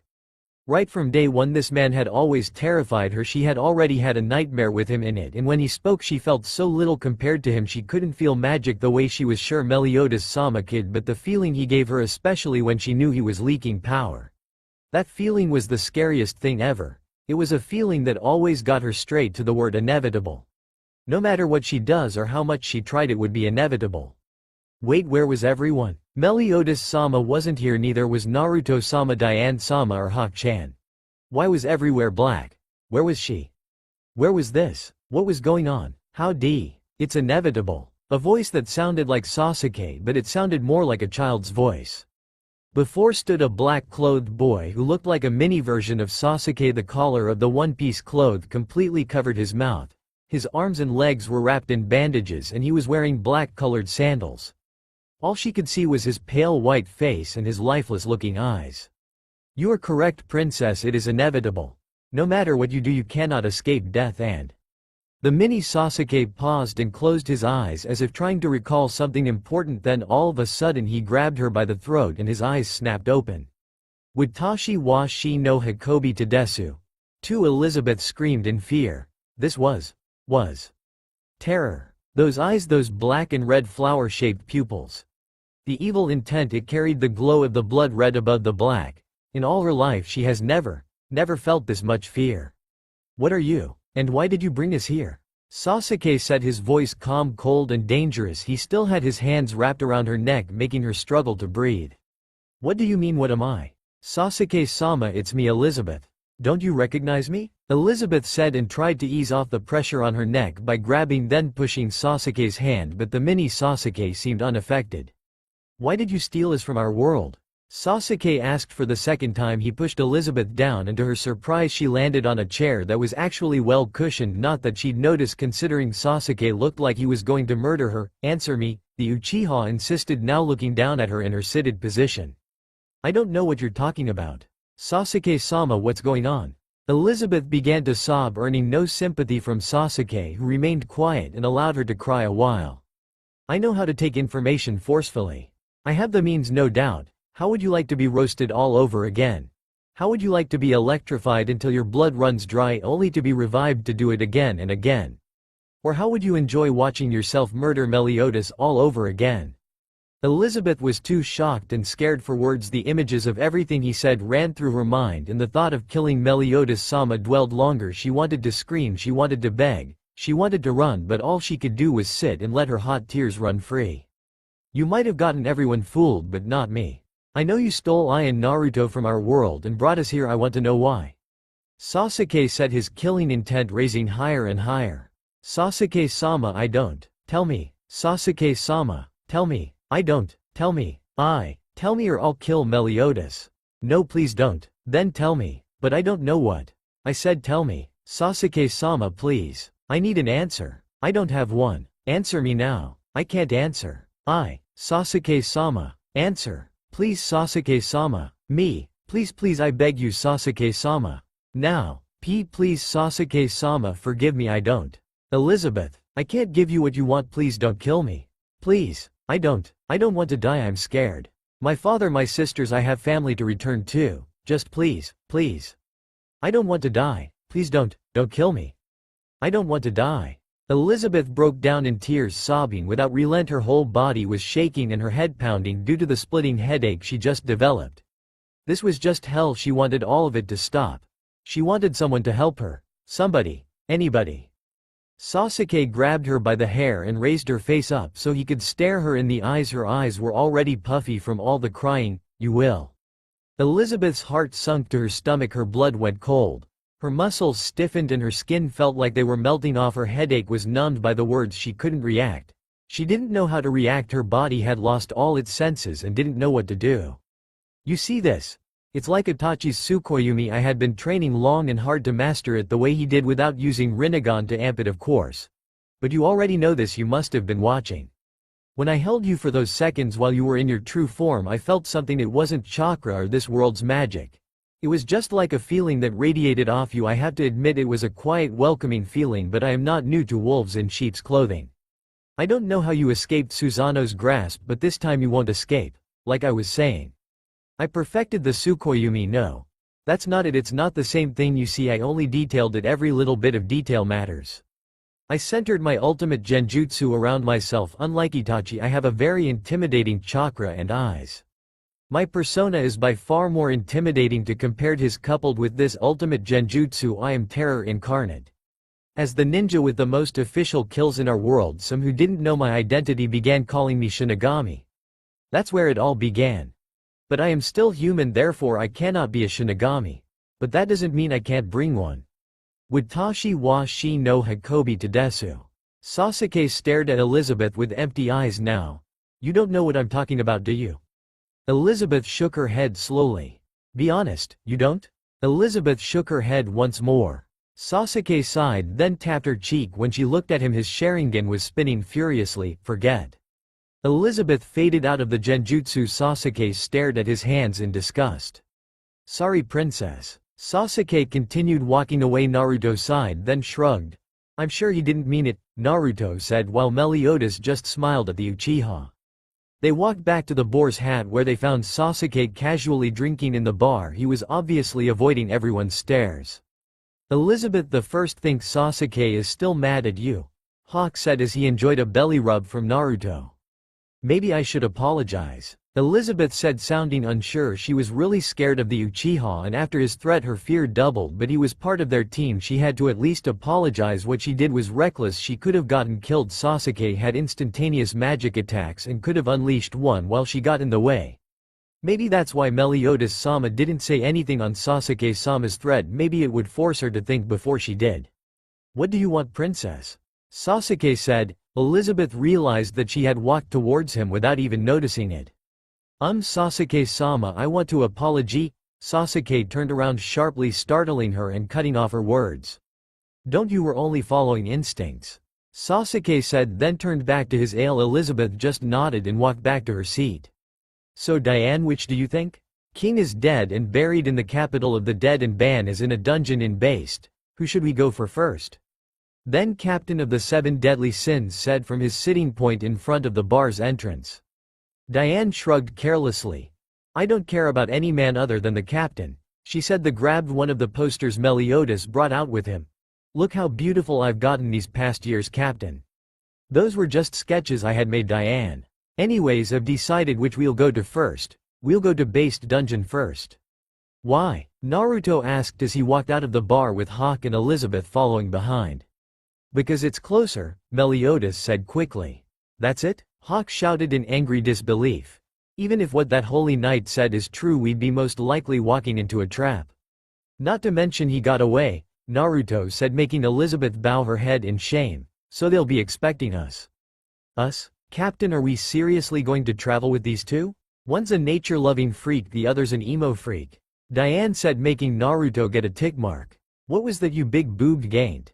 Naruto said and shook his fist angrily at Diane. Why did you make reference to my boobs? You pervert. Diane shouted while Hawk nodded at her point. It's because you put them on display, you showgirl. Naruto shot back and smiled as Hawk nodded at his point. He wasn't a pervert. Jiraiya was a pervert. Anko was a pervert. Konohamaru too, those were perverts. He was just an outspoken guy. These are for Captain, not you, so don't stare. Diane said, and Elizabeth gasped, not because of what she heard but because Meliodas was now groping her ass. Aha, see? He's not interested in your huge watermelons and neither am I. I have a girlfriend and her boobs are big enough for me. Naruto said and crossed his arms proudly. Captain, stop that. Diane said, her anger raising by the minute. Haha, nobody wants you. Naruto held his belly and laughed out loud. That was enough to make Diane snap. She was about to send a blow Naruto's way until... Thud. Meliodas-sama. Elizabeth shouted with concern and quickly crouched beside the fallen and unconscious captain. Captain. Diane followed suit in the screaming. Naruto just stood watching. He kinda expected this. Meliodas was gravely wounded and he wasn't even trying to stay in one position. It was only a matter of time before his body collapsed. Naruto-sama. You healed that knight that wanted us dead that time. Please heal Meliodas-sama. Elizabeth said, already tearing up. You can heal? Diane said. The Uzumaki nodded. But I'm not healing him. Naruto said, stunning the giant, princess and pig. What, Naruto, you can't be serious. He could die if he doesn't get any treatment. Hawk said, jumping in the Jinchuriki's face. Anyone who's mortal would die from a wound like that if not attended to, Naruto corrected the pig. Then save him. Is this because I called you a freak? I'm sorry. Diane said. Naruto's eyes met hers, then he grinned. Thanks for the apology, but that's not the reason I refused to heal him. It's because he's already healing. Naruto said, pointing at Elizabeth and confusing them all. Sasuke said, I shouldn't interfere much. Meliodas will be fine before the day ends by the looks of it, but we should at least find a nurse who can clothe his wounds, cuz I can't do that at all. Naruto said, and then picked up the captain and began walking inside. What? That didn't make any sense and it wasn't convincing, you pig. Heal him. Hawk charged after Naruto. Elizabeth followed as well. Diane was left to worry about him outside. She was mentally cursing her size when Sasuke came out and stood in front, stared into her eyes, then walked off. What was that all about? Diane thought to herself, then went back to cursing her size. Naruto, I know you're there, Sasuke said as he stopped walking in the forest he just entered. A blonde-haired blur zigzagged from tree to tree and finally landed behind him. I'm only a Bunchy. I saw the way your expression shifted when you were calling Elizabeth out on her foolishness. First you looked irritated, the next remorseful. Sasuke, what did you do? The Bunchy, Naruto said, still facing the opposite direction of Sasuke. When we first came here, our first encounter of the glowing figure, I held it for a short period of time, as you know. During that period I felt something. Like the way you have a warm feeling about you, Meliodas, who has a puzzling feeling. That figure had a feeling very similar to the one you have when you use your white sage mode, like a natural kind of feeling? A feeling that just screams beauty, right? Naruto cut into the Uchiha's sentence. Wrong. It's like something divine, holy. Elizabeth has exactly the same feel to her, no difference whatsoever. Sasuke said. Sure enough, this had caused some kind of reaction from the Jinchuriki, who quickly concealed it. It wasn't the time to wallow in surprise or disbelief. They were in a new world, best to keep an open mind. I see. That's a problem. I must have missed it, seeing as I feel that from the surrounding everyday becoming one with nature when I use my white sage mode has its cons. I take it you have already made a move, Naruto said, listening to Sasuke's heartbeat, but it was still steady. Perks of being a fox boy: pretty good hearing, but he has to concentrate for it, he ain't Kiba. Yes, Sasuke said. That brings us back to my first question. Sasuke, what did you do? Naruto said casually. But Sasuke knew well he was serious when he said it. I interrogated her using Tsukuyomi. Instead of Sasuke's heart that was being monitored, Naruto's heart skipped a beat. You did. Sasuke, did you torture her? Naruto asked, tempted to turn around, but he didn't want to face his friend when they were like this. Sasuke remained silent for minutes. I used words. No physical pain, but we both know mental and emotional pain cuts deeper than physical pain. The look in her eyes and reaction is something I'll never forget, Sasuke said without emotion. He wasn't sure he could control his right now, so he opted to do away with them for the time being. Did you break her? Naruto asked, now feeling some sympathy for the frustrated Uchiha. No. I made her forget it all.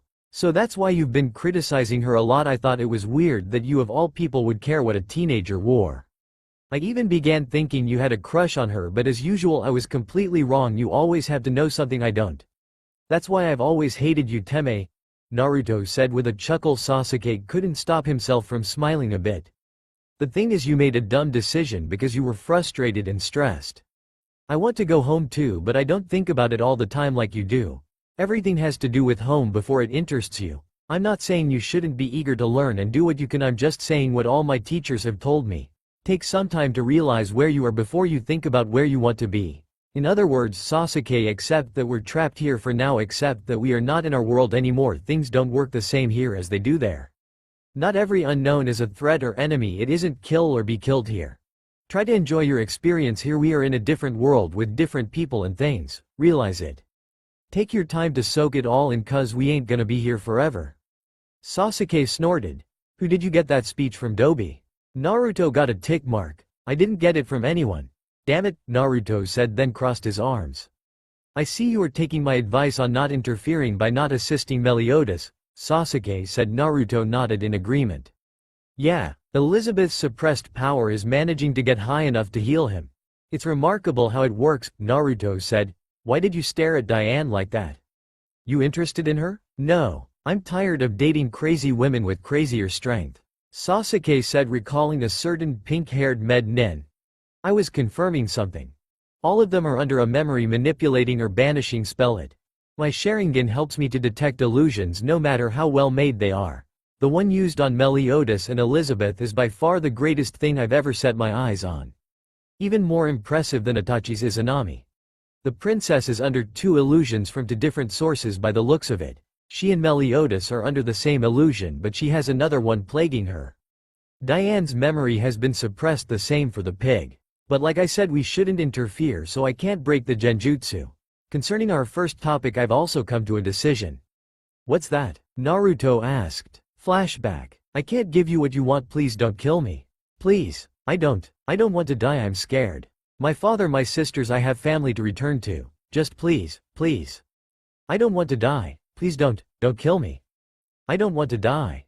End of flashback. "I've decided that as long as I am in this world, Elizabeth will not die," Sasuke said, sounding determined. Naruto could only smile at the words of his best friend. "So what does this mean? You're crushing on Elizabeth?" Naruto said slyly, causing Sasuke to frown. "She's not my type," Sasuke said simply. He had dated a lot of girls from different villages, but none of them ever met his requirements. First he started with Sakura, seeing as she obviously loved him. Their relationship was good before he started going on Black Ops missions and long-term SSS rank missions. Konoha had created higher classes for missions, seeing as this generation of shinobi were excessively powerful. Looking back at things, Sasuke had come to respect all the former Chunin 11, especially his teammates. Sakura had perfected her Byakugo and easily replenished her chakra. She was the greatest med behind Tsunade and poised to surpass her. She was no doubt worthy of the title Sannin. The current leader of the Anbu routes that was now legal, but still their missions were unrecorded. Sai was formidable force. He didn't know the pale-skinned man during his teens, but was sure he had increased immensely from what he once was. Shikamaru Nara, head of the Research and Development Corps of Konoha. He was also the world champion of shogi. Sasuke himself found it troublesome to outsmart this man. He was always 2 steps ahead of him and it annoyed him. The Nara was going to be the new head of his clan and his power level was fitting for the role. With the use of 2-Kage Bunchi, he was able to hold down Susanoo for minutes when he and Sasuke were having a friendly spar. Inuzuka Kiba, the next head of the Inuzuka clan. Sasuke didn't know how the brash, empty-headed dogboy became the hunter of bounty hunters. Bounty hunting was banned, but some still did it illegally. It took courage to go against the law of the 5 great villages, and anyone who had the balls to do that must be at least Jonin rank. Kiba ate them for breakfast, racking up the 2nd highest kill count of his generation behind Sasuke, of course. Hinata Hyuga was still timid as usual, but her strength was not something to be taken lightly. Sasuke once caught she and Naruto sparring taijutsu only. Naruto was obviously holding back his inhuman strength and speed, but it was still quite amazing to see her hand her precious Naruto-kun his own ass. She had the 2nd best taijutsu behind Rock Lee. Without using Sharingan she would beat Sasuke as well. His form was that good, but unlike Naruto he wouldn't hold back his strength or speed if they fought. It was sparing. After all, holding back was an insult to your opponent, especially when it's a Hyuga. Rock Lee was undisputed best taijutsu user in the world. He was quicker than any normal eye could follow, and the base Sharingan couldn't keep up with him when he starts opening his inner gates. 7 gates. Lee took on Biju plus Sage mode Naruto, and Naruto said apart from the Uchiha he's the only one who could fight his ultimate form. Rock Lee was the 3rd strongest ninja in their world, but he didn't realize it.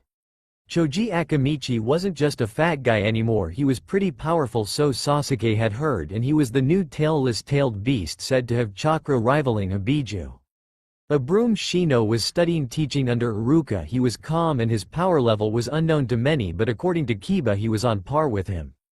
1010 was a girl he dated. He called it quits because she was an addict and had a weird bondage fetish that always involved sharp pointy things. Not that he ever let her have a way. But she was powerful. He knew that with her sage tools he didn't know who would win if she and Sakura fought. Finally, Yamanaka Ino, he knew she was the next head of her clan and was about as good as her dad using her family's jutsu. He also dated her. Too much drama, they would fight over anything. She got mad at him once for not admiring one of her flowers. And there was also the rumor that she was a slut and had slept with half the men in Konoha. Maybe he should ask Naruto. He seemed to know stuff. Sasuke had also dated Karen, who was too needy and nerdy. Sakura got paranoid and thought everyone was after her man. Women were just troublesome. The Nara was right. Hey Sasuke, the others have already left, we should catch up with them before they get too far, Naruto said and started walking. Yeah, Sasuke followed. Naruto, is it true Ino is a slut? Sasuke asked. The Uzumaki stroked his imaginary beard and thought. Well, I can't confirm anything, but the rumors said she slept with half the village and has 100 incurable STDs. Naruto said. Sasuke's sweat dropped. That's just stupid, a fairy tale. I guess it's just rumors then, Sasuke said. Wait, did you have S? Cool name, and yeah, it was a one-night stand though. Okay too, but it was just after the war and I wasn't in a relationship with anybody, Naruto said with a shrug. Wait, so your first time was with Ino of all people? Sasuke said, feeling bad for his friend. No, it was with Sakura-chan, Naruto said, correcting and stunning the Uchiha.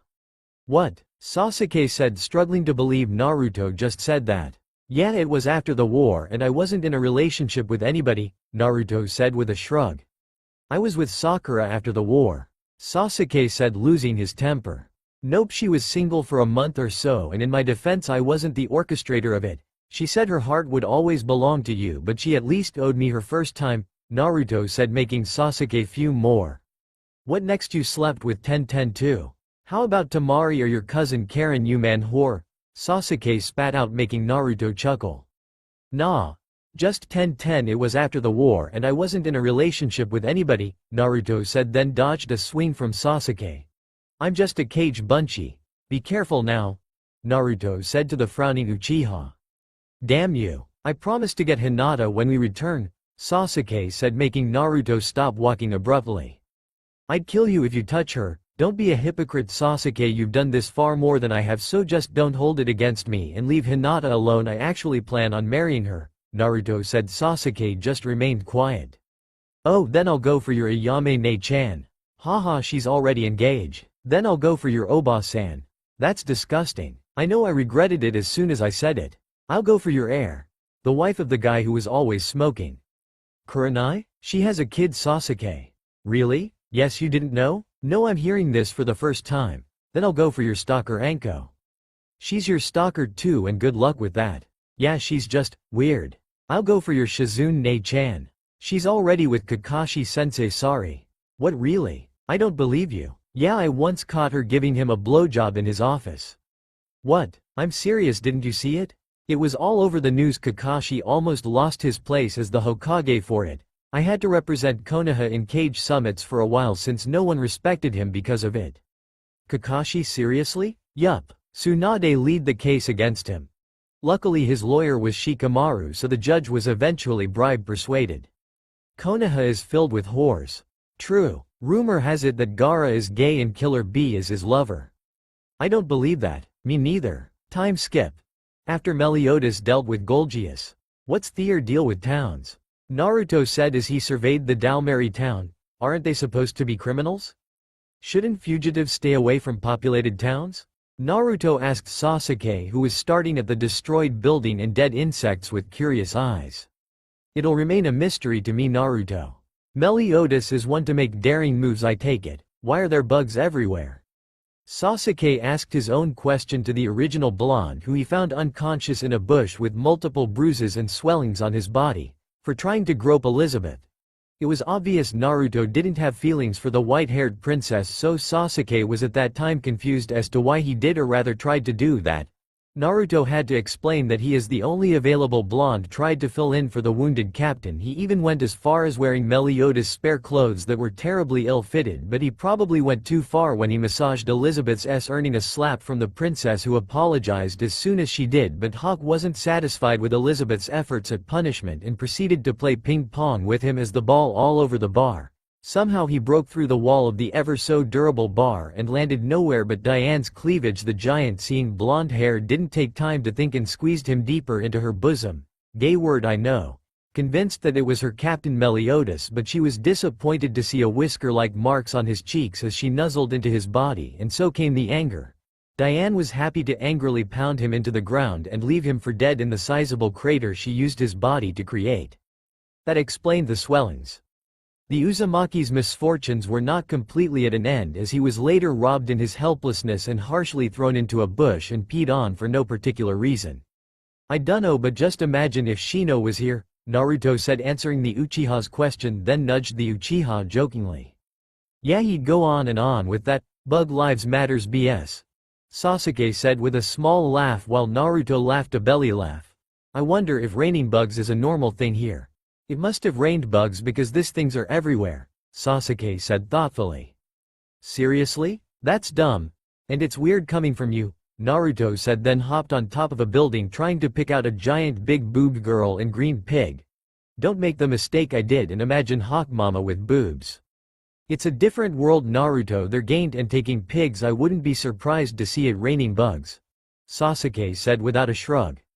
Yeah, maybe you're right. We also saw that pink-haired boy eat those flames like it was instant ramen, Naruto said, and hopped down the building after an unsuccessful search. What pink-haired boy? The Holy Knight? Sasuke asked, not sure he was on the same page as Naruto. No, the one with the blue flying cat. Naruto couldn't believe Sasuke couldn't remember him. The time when he ate the flames was the highlight of their time here so far. Naruto, there was nobody like that, Sasuke said with a sweat drop. Wah, really? Naruto said in surprise. Yes, Sasuke replied the dumb blonde. Oh, it must have been a dream then. The Konoha duo continued their walk until they came across the unnatural placement of earth courtesy of Diane's battle with the bugs. Naruto touched one of the magic-made piece of earth and closed his eyes in concentration. Diane made this. She's not far, let's go, Naruto said, then lead Sasuke towards the beacon of Diane's magic. You seem in a rush, Naruto, Sasuke said, easily keeping up with the speedy blonde, who shrugged carelessly in response. I'm bored, and from the looks of it there's been a battle. I'm sure there will be more waiting, so I'm gonna… Naruto was quickly interrupted by Sasuke before he could finish. Do nothing. We've been through this already, Naruto, and I told you we are not going to interfere with their fights or business unless completely necessary. No intervening, we are just spectators, Sasuke said with hope that the Uzumaki would accept their role in all this. Sure, I hope it's something entertaining, Naruto said, not showing any expression for the Uchiha to determine how exactly Naruto was going to respond to things. There she is. Why is she attacking Meliodas?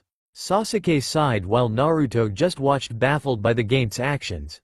They're under yet another illusion. Naruto's sweat dropped at that. Geez, their genjutsu resistance is even worse than mine was, Naruto said as he and Sasuke came to a halt so they could examine the battle from a good distance. My money's on Diane, Naruto said with a grin. Meliodas takes this. Sasuke pulled out a bag of jewels, and so did Naruto. They but placed their bets in between where they sat.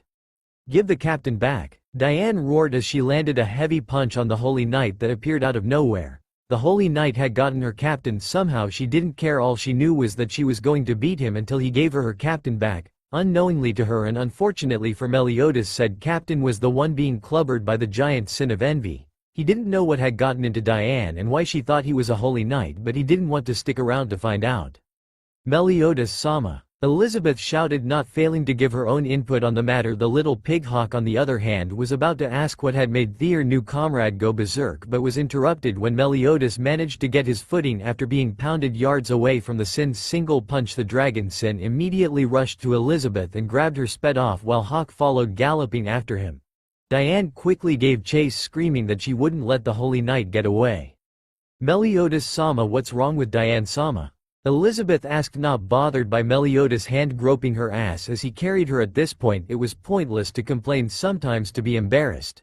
Meliodas-sama wasn't ever going to stop inappropriately touching her as long as they were still around each other. It wasn't wise of a princess to accept a man's hand that kind of way, but without Meliodas-sama's help the kingdom that made her a princess would be lost. This was a little sacrifice she could make, and it wasn't as if it didn't make her feel good. Elizabeth turned tomato red, realizing what she had just admitted to. Soon she was drowned in all sorts of wild thoughts and lost use of all her 5 senses while she was away in perverted dreamland. When she finally got her senses back, she didn't really know what was going on anymore. Run unless you want to die. Meliodas yelled at 2 strolling shepherds dressed in rags and carrying staffs, even though there was no sheep present. One was a man who looked to be in his 30s while the other was a cute little girl who looked to be barely 8 years old. Seeing the incoming gain, they didn't have to be told twice to haul ass. The older shepherd sprinted across the fields so fast Meliodas wondered who the captain of deadly sins was amongst them. They all quickly slid down a hill and hid behind the bulged piece of earth in hopes that somehow the easily bigger gain would miss them and run off somewhere else while they worked something out. What are they doing? Naruto asked, dumbfounded by the scene in front of his eyes. I believe they're hiding, Naruto. Sasuke responds, slightly worried not about their well-being but about his money. Meliodas wasn't fighting back, and at this point he was sure Diane would easily beat the blonde. It was Naruto's unbelievably good luck at work again. He never lost a bet ever. He hardly made bets, though it was like from the comic books kids these days are going crazy about. Like they said in the best-selling comic book Orange Man. With great power comes great responsibility. Very wise words for a children's book, Sasuke would admit, but he couldn't quite get the storyline of the comic book. No one in his generation did. The protagonist was obviously based on Naruto, much to the Uzumaki's ire. He was a superhero and the protector of the Hidden Leaf Village. That all made sense, but what threw Sasuke off was the eating oranges for power-ups. Anyway, Naruto was a responsible bettish guy. And never got addicted. He was trying to set an example and also steer clear of the Hokage curse. Sasuke had been surprised when he found out about it. Flashback. Kiba walked out of the Inuzuka compound and found his not-so-good friend Uchiha Sasuke leaning against a building wall in a corner, looking as shady as any a broom. He wasn't exactly sure how to start a conversation with the lone wolf onyx-haired young man, so he decided to just blurt whatever came to mind and see where the conversation would go. Hey Sasuke. Did you know that all the title Hokage is cursed? Kiba said, and Sasuke was surprised. End of flashback. Sasuke had later asked Ino about it. She seemed to have all the gossip even from the first Hokage's time. Ino had explained that all the past Hokages had all had traits, hobbies or habits that made them unfit to be leaders of anything. Kakashi obviously was a smut addict and now a controversial leader after his Shizune fiasco. Tsunade was a gambling addict and alcoholic. Some said she was a drug addict and was smoking on the black zetsu, the latest and hottest narcotic since white zetsu. He had known Sarutobi was a smut addict, but he was surprised to find out that he was also an offender who was taken to court by many young women in his prime. Minato Namikaze was known to everyone as the fastest Hokage, most handsome, and the cage with the most impeccable of characters, but it turned out to be false, as there were records and tapes of Minato and Kushina having some bondage fun. Nobody had found out about it, and the tapes were just stacked up as inheritance for Naruto. When the Uzumaki was moving into his new home, he had Konohamaru and his pals go through the tapes to see if anything on Flying Raijin was on it, but instead of finding the Flying Thunder God, they found the Kinky Thunder God. Somehow it got uploaded on ICHA and now every man in Konoha has a copy of it. He wasn't surprised that Naruto had completely given up on the new sensation called the internet, and with good reason. Hashirama, the god of shinobi and most powerful Hokage in history, a heavier drinker than his granddaughter, and was notorious for assaulting Hyugas whenever he drank too much, and last but not the least Tobirama Senju. He was the most normal Hokage character-wise, but the fact that he served the devil made him look like the worst. Oh, Meliodas is fighting back. And he's calling Diane a holy knight now. I can't believe he fell for the same illusion as Diane did, that's just sad. Naruto said and then cringed as Meliodas unleashed an onslaught of punches on Diane. Sasuke remained quiet and watched the two closely, then his eyes traveled to the princess and the others. I wasn't really looking the last time. The holy knight responsible for their strange behavior is standing right in their middle. It's a smart tactic, you know what they say, keep your friends close and your enemies closer. Sasuke said while Naruto shrugged, not too sure what that meant and didn't bother figuring it out in favor of watching the two sins slugfest. Who's that big-headed holy knight? Naruto asked. He found it easy to sight the knight thanks to its light-reflecting armor. Stealth was really an issue for this dimension, he gathered. You just answered your own question. It seems content with staying out of the battle. I wonder what it's waiting for, in any case. Sasuke raised a finger and a lighting ball appeared before it. The ball shrunk until it was barely visible, making the Uzumaki to watch Sasuke from the corner of his eyes. Any one of them that gets too close to the princess dies by my hand, Naruto scoffed. Aren't you taking it a little overboard, Sasuke? I'm sure Elizabeth will be fine, she has Hawk-chan with her. Put a little faith in Hawk-chan, Naruto said, but the Uchiha didn't respond, making Naruto sigh. Blowing a person brains out that close to Elizabeth won't make her grateful to you or make you feel any better about what you've done. You'll end up just traumatizing the poor girl. If you really want to protect her, then do it from the shadows. This time Naruto's words were enough to make the Uchiha lower his hand. You have a point, Shish. The other holy knight is on the move, Naruto said and frowned at his words. He wished he could do something. Help a little bit, but it would be wrong of him. This wasn't their world, they shouldn't have a say in everything. Naruto said. Sasuke watched as the holy knight attacked what seemed to be the shepherd girl but was actually a holy knight. They confirmed that the attacking holy knight, who was armed with a whip, was the one Diane must have been battling in Dalmari town. The holy knight commanded her poisonous insects to engulf the shepherd girl, completely confusing only Naruto, but Sasuke immediately saw the bigger picture and his eyes narrowed dangerously. It was a setup. Elizabeth made her way into the bug-made cylinder, injuring her body as she fought to get to the little girl. Sasuke, I know what you're thinking, but I need you to calm down, Naruto said, surprised that he was now the one that had to stop Sasuke from making a move. This experience is important for her, it will make her stronger. Naruto said. Sasuke remained quiet for a moment. I know, the Uchiha said, and to Naruto's relief he didn't make a move, but after a few minutes what Sasuke saw next, he couldn't just stand back and watch. Elizabeth was being battered like a dog by that disgusting-looking holy knight. Naruto himself was tempted to intervene, but before any of them could decide how to react, Meliodas appeared in the scene. Great timing, Gaki, Naruto said with a grin and thumbs up to no one in particular. The next thing they saw was Meliodas getting his ass beat, making Naruto and Sasuke sweat drop, but before they could comment they saw it. No, in this case they felt it a lot more than seeing it. Sasuke, did you feel that? Naruto asked, his face as serious as it could be. That was definitely like the Jubi. Does this mean Meliodas is evil? Does this mean we can't trust Meli?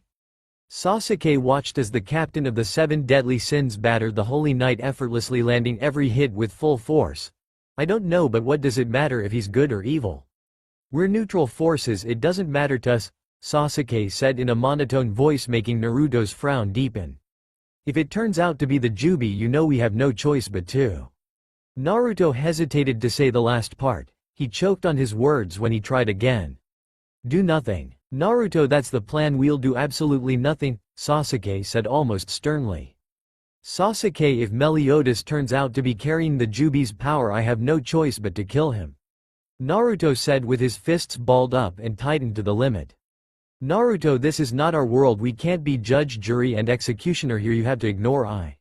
You know goddamn well why I can't ignore it, Naruto said and unconsciously released a mass of yoki, making the Uchiha's eyes widen in a mixture of surprise and fear, but for who the latter expression was for was unclear. Naruto, Sasuke shouted, knocking the Uzumaki back to his senses. Naruto quickly suppressed his power and took a look of remorse. You've seen what the Jubi is capable of firsthand, I can't let this world suffer the way ours did. They are not my business, I agree with you there, but tailed beasts are my business, Naruto said with his head bowed in shame for his early outburst. Sasuke patted his shoulder and sighed. Well, we don't know if he's the Jubi yet, so for now don't get ahead of yourself, Sasuke said, then walked off the cliff they were watching the Sins battle from. Where are you going? Naruto asked as he rose to his feet. And you forgot your money. Sasuke panicked and made wing-flapping motions as he struggled with gravity. Hold it for me and don't you dare steal any of mine. I'll be back soon, I'm just going to fulfill my duty. Sasuke said as he disappeared into the woods. Naruto shrugged and jumped off the cliff as well, aimed for somewhere else however.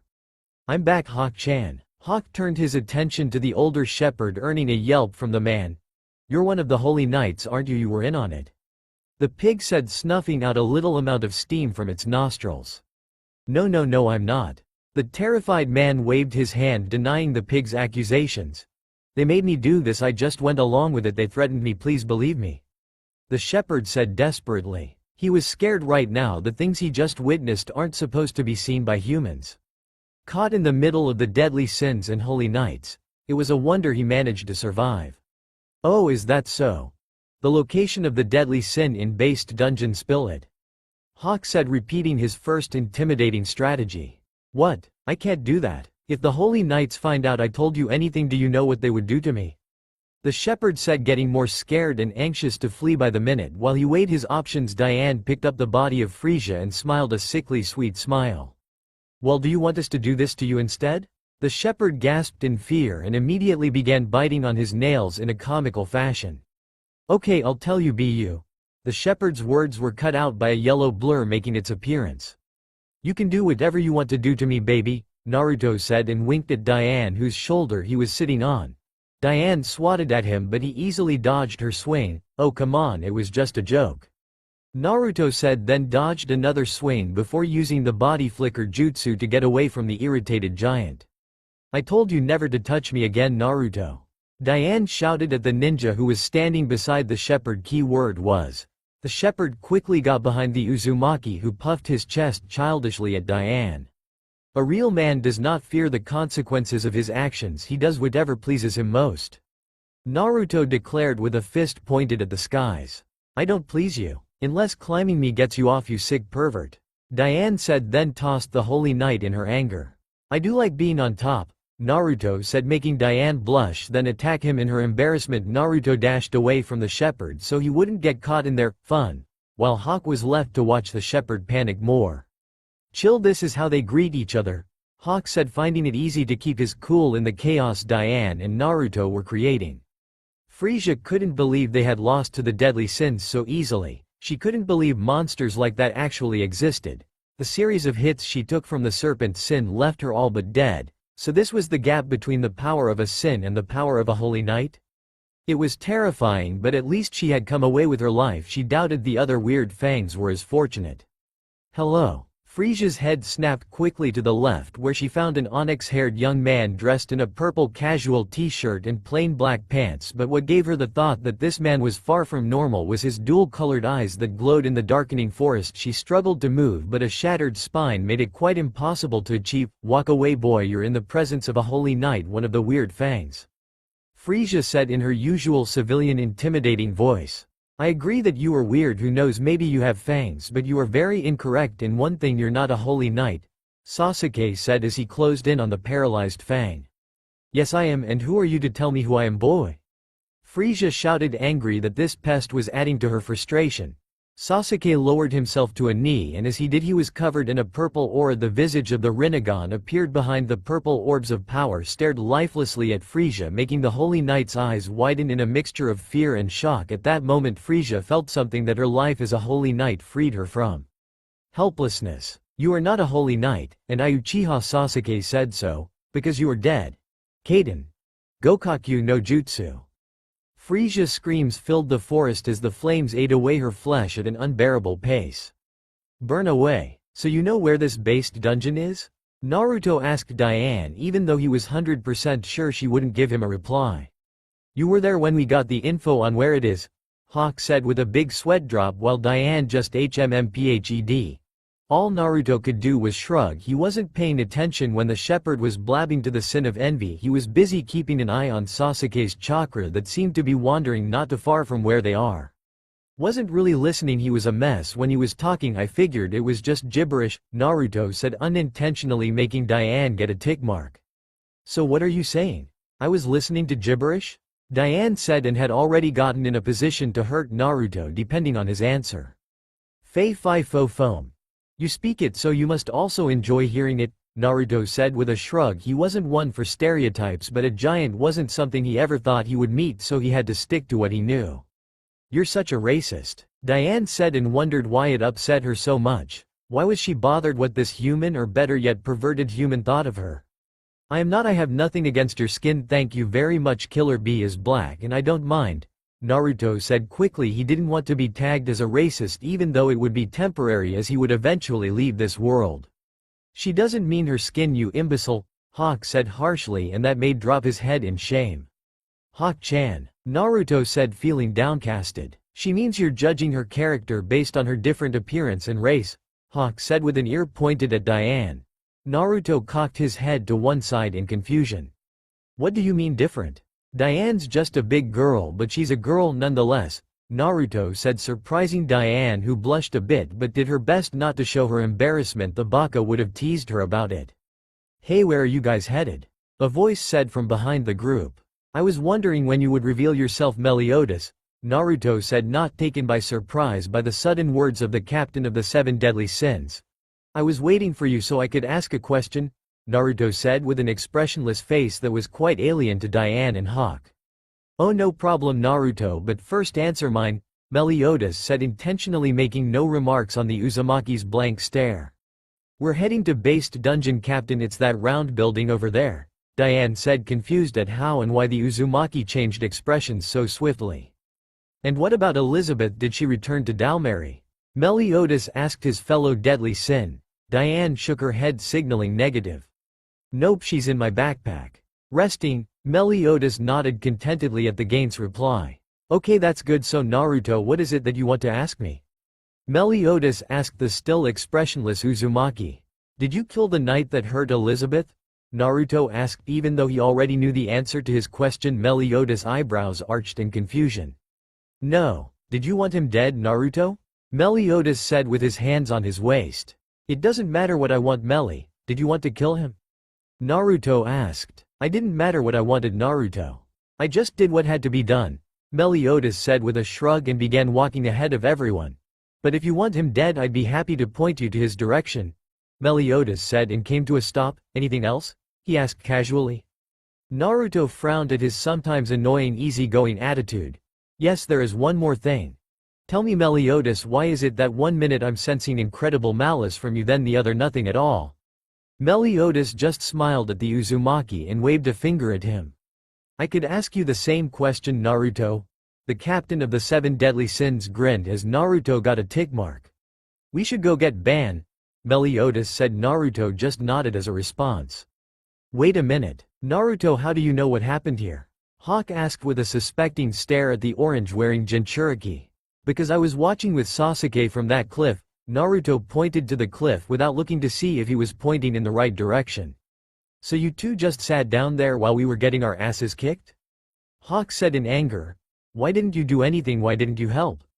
Hawk said, and Naruto forced a laugh trying to calm the piggy down, but the creepy laugh only infuriated Hawk more. Because I thought you guys could handle it and I was right.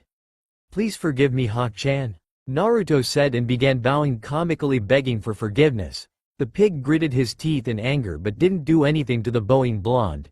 Diane and Meliodas' sweat dropped at the scene of a man bowing to a pig. Elizabeth is injured, you should help her, Hawk said, and Naruto immediately stopped bowing. Gee, I wish I could, but she'll be fine. She doesn't need my help, Naruto said, then screamed in pain as Hawk headbutted him in the groin. You asshole. Make yourself useful, you're so useless. Hawk screamed at Naruto, who was lying on the hard ground with both arms covering his private area and tears threatening to leak out, chanting, "Why?" continuously. Nishishi, we should start moving, Meliodas said and walked ahead. Diane and Hawk followed while Naruto struggled to get to his feet and sent pleas for help that the three readily ignored. Sasuke walked on what was left of the fort where Meliodas and the Holy Knight that beat Elizabeth fought. They were quite destructive in this world. Things that could be done smoothly are instead done in the most brute of fashions. Either they were all show-offs, which was highly unlikely, or the word self-restraint didn't exist here, that was unlikely as well. A certain orange-haired man would fit in here perfectly. Sasuke wished he could have done more for the cursed young man. He led a very hard and painful life, and even after the war where many burdens were lifted both nationally and internationally, he still lived with and suffered his. That was the cruelty of life. Sometimes for some people, the suffering never ended. Sasuke pushed away all his thoughts. He didn't come here to reminisce on his past. No, he came for something else, or rather someone else. Who are you? State your business before I strike you down. A holy knight who had put himself in charge after the battle between Ruin and the Dragon Sin. Their fort was almost completely destroyed, but it was still standing, and there were still holy knights here. That was enough reason for him to defend the place aggressively. The last stranger that walked in here did this. He wasn't ready or willing to take any chances. Where is the holy knight that Meliodas beat up? Sasuke asked, well aware that he was surrounded by the holy knight posted at the fort. Mere insects, really. He didn't have a god complex, but that's exactly what they presented themselves as. Insects surrounding what they think is their prey. It was the way of insects, most loved to punch above their weight. That was the way of the ants. Cockroaches are by far bigger and more powerful compared to ants, but they aren't discouraged. They overpower them with sheer numbers. But he wasn't a cockroach or prey to predators with number advantage. He fought a one-man army himself and didn't lose once. He was not interested in losing today or any day. What made him confident each and every day was the mentality every Uchiha was born with. I'm the one asking the questions. Who the he? Sasuke grabbed the man's face and slammed him on the rocky ground, making the fort rumble and creating a spiderweb of cracks. Sasuke rose back to his feet and began walking away from the grounded knight. You're one idiot. You didn't realize this, but I'm not the only one here, my comrades. Everyone here has surrounded you. There's no escape. You'll pay for what you did. The knight said with an evil glint in his eyes. I know. I have known all along that you had backup, but it's all the same to me, honestly. Sasuke said, looking at his palm with hooded eyes. I only needed to confirm something before I ended. I know where the man I'm looking for is, and I'll know where exactly to strike. I'll give you the chance to leave and avoid what is about to happen. Sasuke said, his eyes still fixed on his palm. What the fuck do you think I am? I'm never going to run away from a peasant like you. The knight gritted his teeth in anger at the nerve this guy had. Holy knights like you go around beating princesses with sticks like they are wild animals. You're lower than any low life could be, Sasuke said, turning his eyes to the now standing knight, gracing him with an icy stare. For doing that to Princess Elizabeth, that particular holy knight will die, Sasuke said with no emotions backing up his words. We will protect Ruin-sama until our last breath. I've had enough of you. Everyone attack. The holy knight currently in charge shouted, and the war cries of dozens of soldiers followed as they charged straight to the Uchiha. And who said Ruin is my current target? Didn't I tell you to leave? Sasuke dojutsus came to life. Be gone. Hands spread. What or why? Shinra Tensai. A blast of magnetic force created by chakra. The Rinnegan possessed the signature move of the Diva Path. The almighty push. It wasn't Sasuke's favorite technique, but it served its purpose. The fort and everyone on it was no more a part of this hill. All except one. There you were, Ruin. You know, normally I would have nothing against you. You use genjutsu just as I do, and considering how far I have and I am willing to go, I can't judge your use of it, but why did you do that to a princess? Meliodas really did a number on you. You can't even speak, it seems. No matter. A gesture will do. Just nod if you agree with this. I wish to test a theory on you. Maybe you could help me.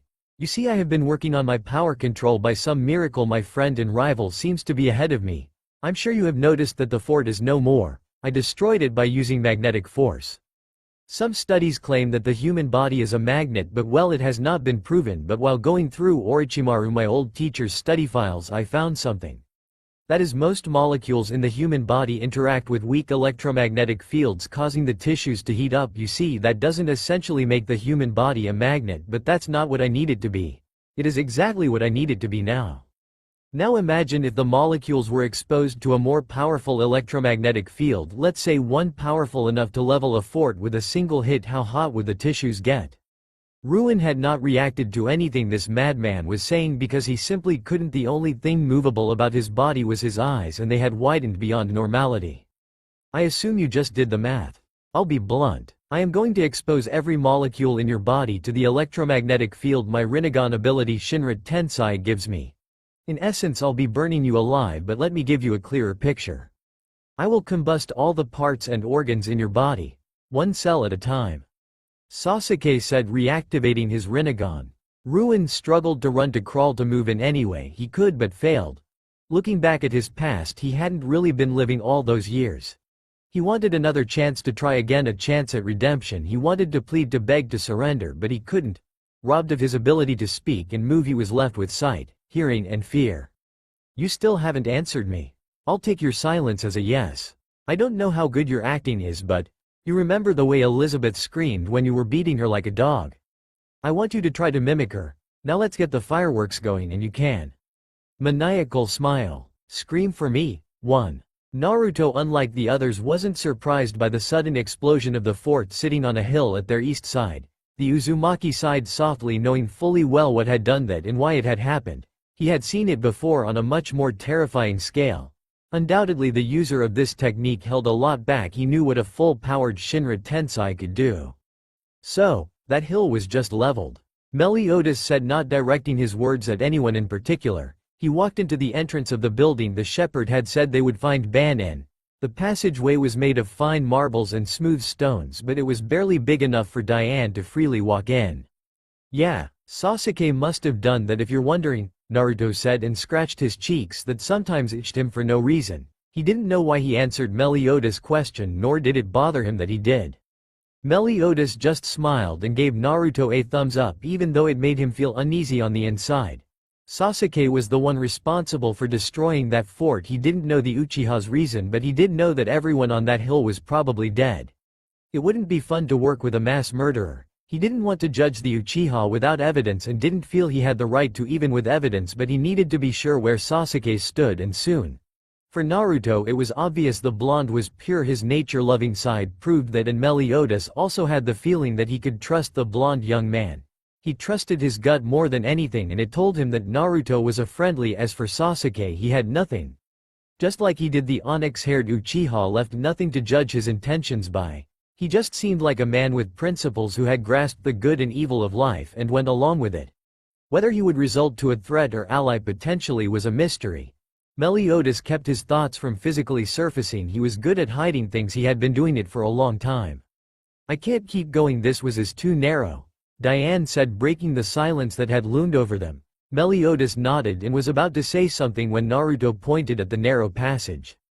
Someone's coming from there, Naruto said, and Diane and Hawk took fighting stances as the sound of footsteps incoming confirmed Naruto's words. But instead of someone hostile, a young flustered girl wearing glasses raced towards the group of prison busters. Said girl stopped in her tracks when she caught sight of the people standing in her way to escape. What's a girl like this doing in a dungeon? Hawk questioned the unknown girl before any could. His eyes narrowed if they could. I'm the daughter of a doctor in the town. I was taken prisoner, but one of the legendary criminals just escaped. The girl would claim to be Dr. Dana's daughter, said as she swung her hands nervously, pointing at the dark corridor she just exited. I hear footsteps, Hawk and Naruto said at the same time, causing the Jinchuriki to grin while the pig just looked away with a big sweat drop.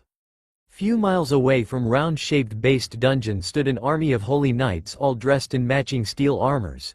A silver-haired woman peered at the building from a pair of binoculars and made a hand gesture to the soldiers behind her, who nodded their heads, understanding what their superior was saying. Lord Golgius, we have confirmation. The Sins are inside the dungeon, but there was another person who was among them. I believe he's a hostage, sir. The female voice of the knight, who is now shown to be Jericho, said formally. Well, that's unfortunate, I guess. Golgius shrugged carelessly. Well, now they're inside, I can do this. Golgius dipped his hand into one of his removable pockets and whipped out a small ball with strange marking framing its body. The 7 deadly sins turned out to be more troublesome than I had expected, Golgius said, and sighed at his memories of the dragon sin who had figured his power out from their first and hopefully only encounter. That's an incantation ball, Jericho said in surprise, and the knights behind her and the weird Fang murmured amongst themselves. Yes, it is. Golgius raised his other hand with a single finger raised while he lowered the hand holding the incantation ball to the back of his waist. The 7 deadly sins have plagued this world for years now, and their aim to reform their group will be their downfall. This incantation ball has an eternal seal barrier that is capable of restraining a dozen tyrant dragons. Golgius tossed the ball at the dungeon and soon the entire building was engulfed in magical energy that soon solidified to a massive barrier, eternal seal spell. Tyrant dragons? Those wild, uncontrollable creatures? But Lord Golgius, what have you done? A civilian was in there. Jericho said, both fascinated and angry at the same time. On the other hand, Golgius was uninterested in her feelings or opinion. I'll be returning to the kingdom to report this to the top. Yes, I'll be reporting that we no longer have to fear the 7 deadly sins reuniting again. Golgius said, and the holy knights apart from Jericho cheered and tossed their weapons in the air in joy, but their celebrations were cut short by a cold and dark sensation that made everyone's knees buck. The air smelt like death. From the dark woods came a man with cold eyes, one purple, the other a red and black. The unknown young man waved his hand lazily at the holy knights. Oh, please don't stop the celebration on my accord, the young man said, and a dark purple aura began leaking out of his body, taking no shape, making it all the more terrifying to the eyes. Drip, drip, drip. The dark clouds came without anyone's notice, and so did the rain that dropped heavily, soaking everything as fast as it came. Sasuke's Rinnegan took a glow in the rain as the thunder boomed and the lightnings flashed. The more they saw a devil than human. Point 2. Jericho wasn't sure what was going on. She didn't know who this guy was, but she knew this meant trouble. She pondered running away while she had the chance, but as the lighting flashed again, the purple-eyed man had disappeared from where he stood. An electric shock coursed through her body as a drop of rainwater fell on her ear. It was warmer than usual, meaning, "Tell me where Golgius of the Weird Fangs is." A calm and commanding voice penetrated Jericho's ear, and she felt the hot breath of the one standing behind her brush against her skin. Jericho's eyes widened. She made to flee, but the person's hands wrapped around her neck, pulling her close to his cold and equally drenched body. Jericho blushed at the contact they were making, and somehow the man's voice sounded husky to her now. "I'm new here. What do you do when you see footprints making themselves?" Jericho's eyes traveled to what had caught the mysterious man's attention. It was none other than Golgius using his magic power to escape from the soon-to-be murder scene. "Golgius, you bastard." Sasuke's eyes narrowed and he quickly released the female knight and could have sworn he heard a disappointed groan, but he didn't pay it any mind as he acrobatically dodged, twirled and jumped over the knights that tried to block his way and finally landed in front of the mysterious appearing footsteps. Sasuke released a sigh along with a hardly noticeable amount of his Uchiha inherited fire chakra. "I take it you're the man I'm looking for," Sasuke said, taking notice that the footsteps had come to a halt. Sasuke thrust his hand forward and pumped chakra into on cue. The familiar sound of magnetic force followed. "Bansho Tennen, Ban," Meliodas said as he caught a good view of the figure exiting the corridor's face. The taller man stopped walking at the sound of his name.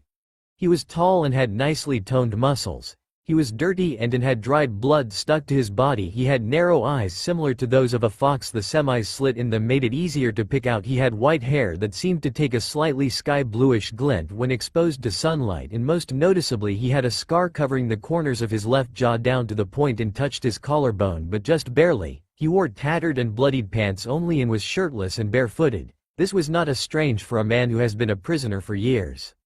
"Cap'n," the man called Ban said with his hands shoved in his pockets, walking casually out of the corridor. The bored look on his face was not uncommon for a prisoner, but it seemed like it wasn't influenced by years of being locked up. It looked as though he'd always been like this even before he got thrown into jail. Naruto was sizing up the man who was a few inches taller than him. He looked eccentric. Naruto could tell that this was one of the crazy ones. Even with the uncaring expression, he couldn't hide the glow in his eyes. Little did he know that was the glow of never-ending greed. "That's the man I was talking about. He's one of the legendary 7 deadly sins," the daughter of the doctor in Dalmary said with a blush for some reason. She didn't bother pointing at the man. Who else could she mean? Her words were ignored by Meliodas, who was staring at his fellow deadly sin with eyes that said nothing but seriousness. "What's going on? What's with this atmosphere? I got a bad feeling about this," Hawk said as the uneasiness began circulating around the room. "Naruto just decided to be quiet and watch." "Correct. You should get behind me, all of you," Diane said, pointing at Naruto, who was the biggest among the three. Naruto grinned at Diane, then waved his hand at her. "Don't worry about me, I can defend myself from whatever is about to happen. You saw me against that holy knight, so you got nothing to fear," Naruto said and comically flexed his bicep muscles for Diane to see. I'm not worried about you, I was just being polite, and don't get because you beat one holy knight in a fight that guy is nothing compared to Captain and Ban.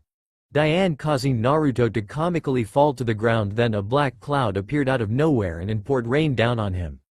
That was mean, Diane. But who told you I was fighting that holy knight? I was barely paying attention to him, Naruto said, staring into nothingness as if trying to recall something. He was jerked out of his thoughts as Meliodas and Ban finally made a move. Ban, Cap'n. The two deadly sins screamed each other's names like excited fangirls. They dashed to each other and exchanged series of high fives, causing the dungeon to rumble and completely confusing Naruto, Hawk and the doctor's daughter. Soon Ban got lost in his excitement and palmed Meliodas through a wall. Come on, Cap'n, Ban said with a toothy grin, excitement and expectation in his eyes. He wasn't disappointed as Meliodas got himself out of the rubble he created and launched himself at the Fox Sin and landed a firm headbutt to his gut. Ban cannoned through wall after wall, making it obvious that he hit Ban a lot harder than Ban did him. The Fox Sin pushed himself to his feet, still grinning. Meliodas mirrored his expression. The hell, I thought you'd be sluggish now, Ban said in a sing-song voice, flexing his hand and stretching his body out in preparation for something. Meliodas did the same. You seem pretty energetic, Meliodas replied with a grin, doing the same thing Ban was doing. They closed the distance between themselves and unclasped their hands together, getting a firm grip of each other's hand. Their smiles only widened as their muscles and veins bulged. A loud crash was heard as the two sins dropped to lying positions, damaging the marbled floor in the process. Ready, Meliodas said, not showing any lack of excitement, and on cue signaled by two simultaneous grins and a go. They began the arm wrestle for dominance. The physical power of the two deadly sins was not downplayed in this scene at all, and Naruto had to admit it was badass. They were destroying everything without even moving. The floor, the walls and the ceiling, it's all coming down. Hawk screamed in as he lost his footing. Literally lost his footing, and gravity did the rest. Naruto also suffered the same predicament, so did everyone, but he was handling it well. He wasn't new to fall from terrifying heights. One black-haired teammate of his had given him a pile driver from the top of a dwarf mountain. Fun times. Those two have always been like this, Diane said, working up a blush from watching Meliodas arm wrestle Ban. What do you mean like this? Hawk's panic only increased at Diane's words. This was normal for them.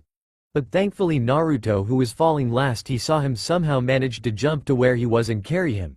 He had to say Naruto always looked out for him these few days he'd been with them.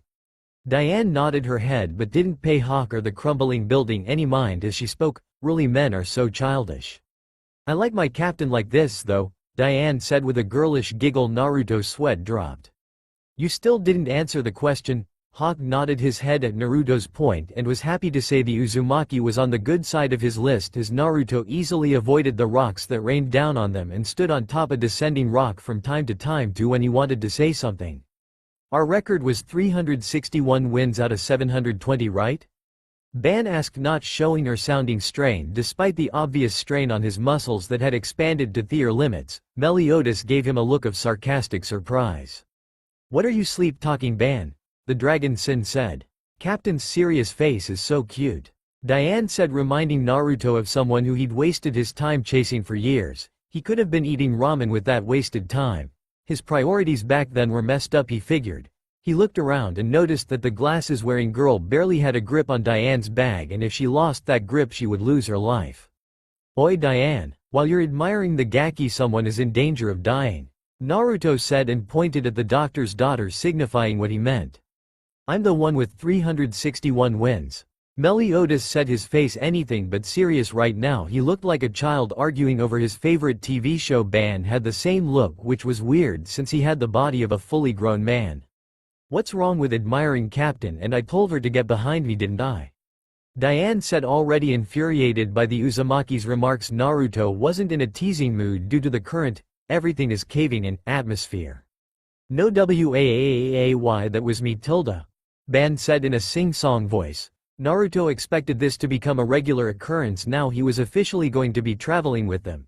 He had already done it once, and in the world of supernaturals, doing something strange twice in the space of minutes means permanent habit. If you haven't noticed, we're falling. Getting behind you doesn't do shit, Naruto shouted with a comical gained head and tick mark. She'll be on top me when we land. Shut up already, you're so annoying.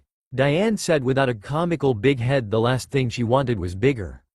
The ceiling and walls are crashing down on her. She's lucky to still be alive. Elizabeth is also just in a bag waiting to be squashed because of your incompetence. Naruto said and was noticeably getting irritated by Diane's uncaring attitude. It seemed to be the badass shit they did here. Yeah, he understood showing off by not reacting in situations such as this, but when you have people who are less durable, more vulnerable, and are completely defenseless compared to you, you put your badassery aside and you protect them. If you want to be badass while doing that, fine. But make sure they're completely protected. They were taking stupidly high risks by doing this, and no matter how he looked at it, it was their fault. It wasn't all that a surprise. Melly was a carefree leader who did daring and dangerous things casually. This casualness had become part of the other sins, he guessed, and so they did dangerous things without bothering about the consequences or casualties as much as they should. Most likely overconfidence was the source. It was all fine and good as far as they were the only ones at risk, but they acted as though everyone was a deadly sin. And he wouldn't lie, that got to him and it angered him. He was by no means weak, vulnerable or defenseless, but he wasn't careless with another person's life, so he decided to do what he did best. Be the hero. Diane didn't expect the sudden switch of moods. It was a thing Naruto did that made her wonder. The seriousness in his eyes made her flinch. Give the girl to me and secure Elizabeth. Naruto said. It sounded like a request, no. A demand, but he didn't wait for Diane to give in to his demand. Instead, he just flashed to Diane's back with an amazing show of raw speed. Carried the girl, then flashed back to the rock he was standing on. What followed surprised everyone in what used to be a dungeon. Kage Bunchi no Jutsu. With Naruto's hand wrapped around Hawk and the girl's back, it was barely possible to make the seal, but just barely was enough. 4 identical solid copies of Naruto appeared, and in a puff of smoke. Alright, there's no way to avoid our crashing without doing something spectacular, so let's just keep it simple. Keep anything from touching us. The clones gave Naruto quick salutes, then used defailing rocks as footing to take their positions, one at the top, one at the left, another at the right, and the last beneath the original. Now, Naruto said in his commander voice. The clones pumped chakra into their hands, and in a swirl of blue chakra a spiraling ball appeared and soon began increasing in size until each were as big as one of Diane's boobs. Naruto giggled to himself but made a serious face when Hawk and the girl stared at him, creeped out by the sudden and weird laugh. Odama Rasengan. All the clones chorused together. The chakra ball destroyed everything that came its way. Diane quickly did as Naruto told her, somehow inspired by his show of power, and took her bag off, then hugged it to her chest and also took control of her descent. It wasn't long before the entire building was reduced to rubble. Jericho's eyes widened for what she felt was the 7th time today. The irony of it was almost funny, but what wasn't funny was the enormous based dungeon crumbling down and about to crash on them. It wasn't funny at all. But apart from the falling building, what was less funny was that Golgius-sama was dead. Killed by an unknown man. It all started and ended in a flash. The man used some sort of magnetic technique when he was able to pinpoint Golgius's position. He cut the weird fang in two like his armor was butter, effectively deactivating his transparency spell, and burned him to a crisp by spitting flames from his mouth. Golgius didn't have the chance to beg or scream. It all came as a shock to him, and more so to she and the other Holy Knight army, and the least funniest thing was that the man was still standing there. Now they were torn between standing there and getting squashed, or running away and dying, but by sword and fire. He just took down a weird fang like he was swatting a fly. She doubted their number advantage would change anything. One weird fang could kill them all easily. She trembled at what a man easily more powerful than a weird fang would do. And it was now fucking hilarious that they had lost their choice of how to die. The black-haired man was walking towards them, and there was intent in his eyes. Who would be lucky enough to be squashed by rocks flying out of based dungeon, she wondered. The man spread his hands. Jericho wasn't sure what he was doing, but she was sure it was bad. Shinra Tensei. Quite on the contrary, it wasn't. He actually manipulated a magnetic shield from thin air and covered everyone there, stopping the dungeon from flattening them. All the rocks and boulders rolled off the invisible shield. The man lowered his hand when it was all over. He began to walk to the newly formed pile of rocks and stones. Wait, aren't you going to kill us? Jericho shouted. She was scared and wasn't thinking. The other knights quickly hushed her. Sasuke stopped and they all flinched in response. He didn't turn when he spoke. I only came to kill the weird fangs because of what they did to the princess. No one else has to die today. Sasuke said and was about to continue walk but was stopped again by Jericho's voice. Wait, who are you? She asked. Sasuke decided to turn his head slightly this time so she could see one of his now normal eyes. The knights then began murmuring cruises under their breath aimed at their superior, who seemed hell-bent on getting them killed.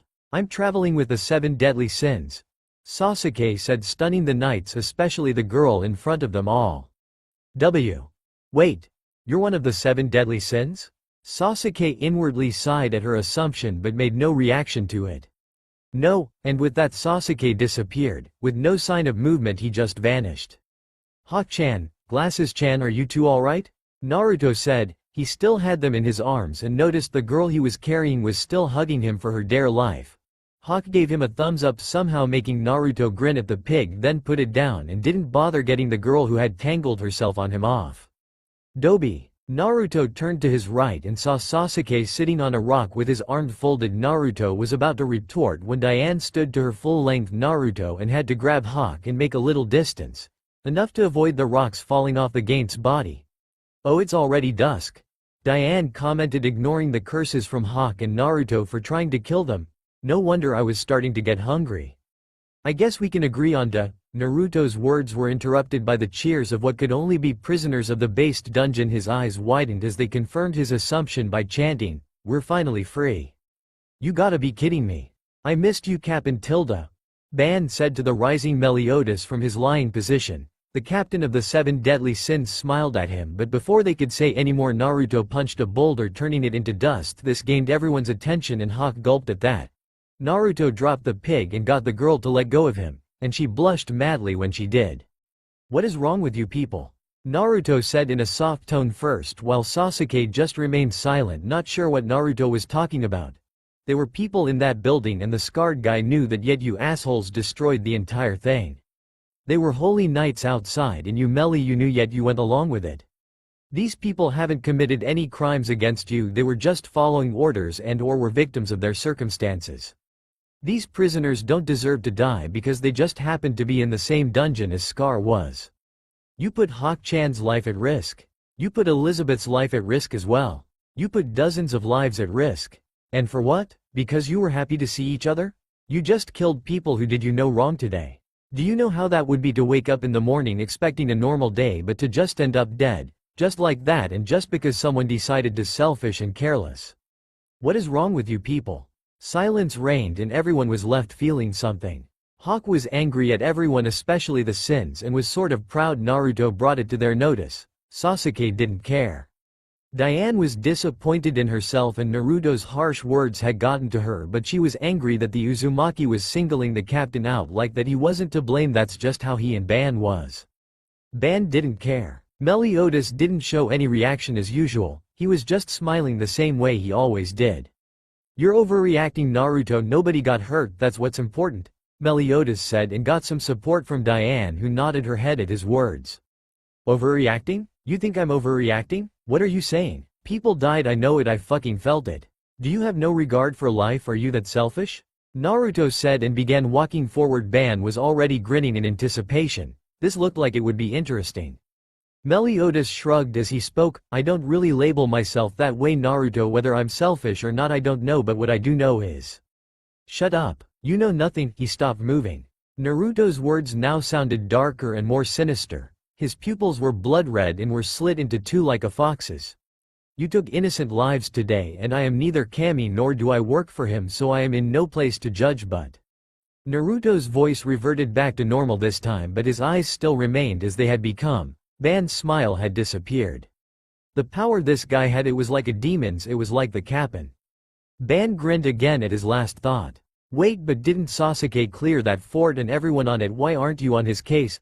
Diane said, confident that she had beaten Naruto at his own game. He was beginning to scare her. She wouldn't admit it, but she preferred the perverted goofy blonde to this stern red-eyed man that stood at the opposite of her direction. He didn't, Naruto said. The technique he used would have easily killed them even though it wasn't fully powered. He tossed the knights away before he used the real attack. They weren't hit by the true force that destroyed the fort, and it was empty after Meliodas had dealt that damage to it. They must have exited it knowing fully well that it could come down at any moment, Naruto said and began walking again. He noticed Ban had sat up. Where I come from we kill, but before we do we have reason. Even after killing those who deserve death we don't feel good about it. On my first mission where I come from I had to kill one of my first friends who was my enemy on that mission. I mourned her death and the death of her father figure. I have killed a lot of people and I believe I did the right thing. Some people don't deserve the air nature permits them to breathe. But I never take joy in it. But there you are smiling after murdering people for no reason. You stand there smiling. You have the nerve to be casual right now. Naruto was a few steps away from Meliodas when he stopped and suppressed the Yuki leaking out of his seal. I said I had questions for you and you answered them honestly I think, Naruto said in a cold and calm voice. Yeah, but from the way you sounded back then I doubt that was actually what you wanted to ask, Meliodas said. He showed no emotion when he stared Naruto in the eye. He had dropped his smile this time. He didn't want to make matters any worse than it was. Damn right it wasn't. When I came here first I heard Elizabeth's speech and I was inspired by it. I believed everything she said cause I knew she was telling the truth, but it's one thing to say the truth and another to actually know what the truth is.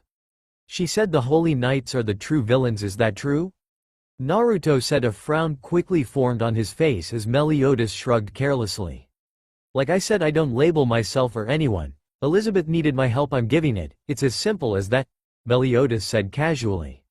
Naruto growled and grabbed the captain of the 7 deadly sins by his collar and lifted him so his feet wasn't touching the ground. They were face to face, both having opposite expressions, Meliodas calm and blank, Naruto infuriated and irritated. Tell me, which side are you on? Are you good or evil? Naruto said, his Yuki threatening to escape his seal, but he fought to keep it at bay. Naruto, I've told you all I can tell you, Meliodas said and waved a hand to Diane who was about to make a move on the Uzumaki. No Diane, stay out of this. Diane gritted her teeth and reluctantly sat down. You will tell me what I want to hear, Naruto said in a dangerous tone. Sasuke was still quiet. He knew Naruto would sooner or later do this, but he had hoped it was the latter. He didn't want them to get involved so much, that's why he separated himself and went after the weird fangs when he was sure they were no longer a threat to the sins. He even let that Golgius seal them. He could have interrupted before that, but it wasn't in his place to, so he let it happen. He killed the weird fangs because of Elizabeth. He only wanted to kill Frisia and Ruin, but the latter had used his illusions to offered him information on a possible threat to Elizabeth for his life. In his fear and desperation he didn't wait for Sasuke to accept his offer and mentally blurted out that Golgius was aiming to capture or kill the princess more than anyone and was stopped once by Meliodas. There was no deal struck, so Sasuke didn't have second thoughts about ending Ruin the way he did. Then he disposed of Golgius, who was a potential threat to not the sins but Elizabeth. The sins weren't his concern, this world wasn't, but the princess was. That was why he was silent all the while. Meliodas was Naruto's concern, but it wasn't his well-being he was protecting like Sasuke was for Elizabeth. The difference was Naruto was setting himself as the man who would neutralize the threat that is Meliodas if need be. Meliodas remained emotionless, but his eyebrows were arched, making him look more daring than he was actually trying to be. Assuming I do, what happens next? Naruto's frown loosened up and he still looked irritated and angry, but there was a hint of sadness and hesitation in his eyes that Meliodas picked out before he covered it up with stoicness. Depending on your words, I will either let you go or erase you from the face of this earth. Now, speak. That's all for now. If you enjoy this video, then please like, share and do comments.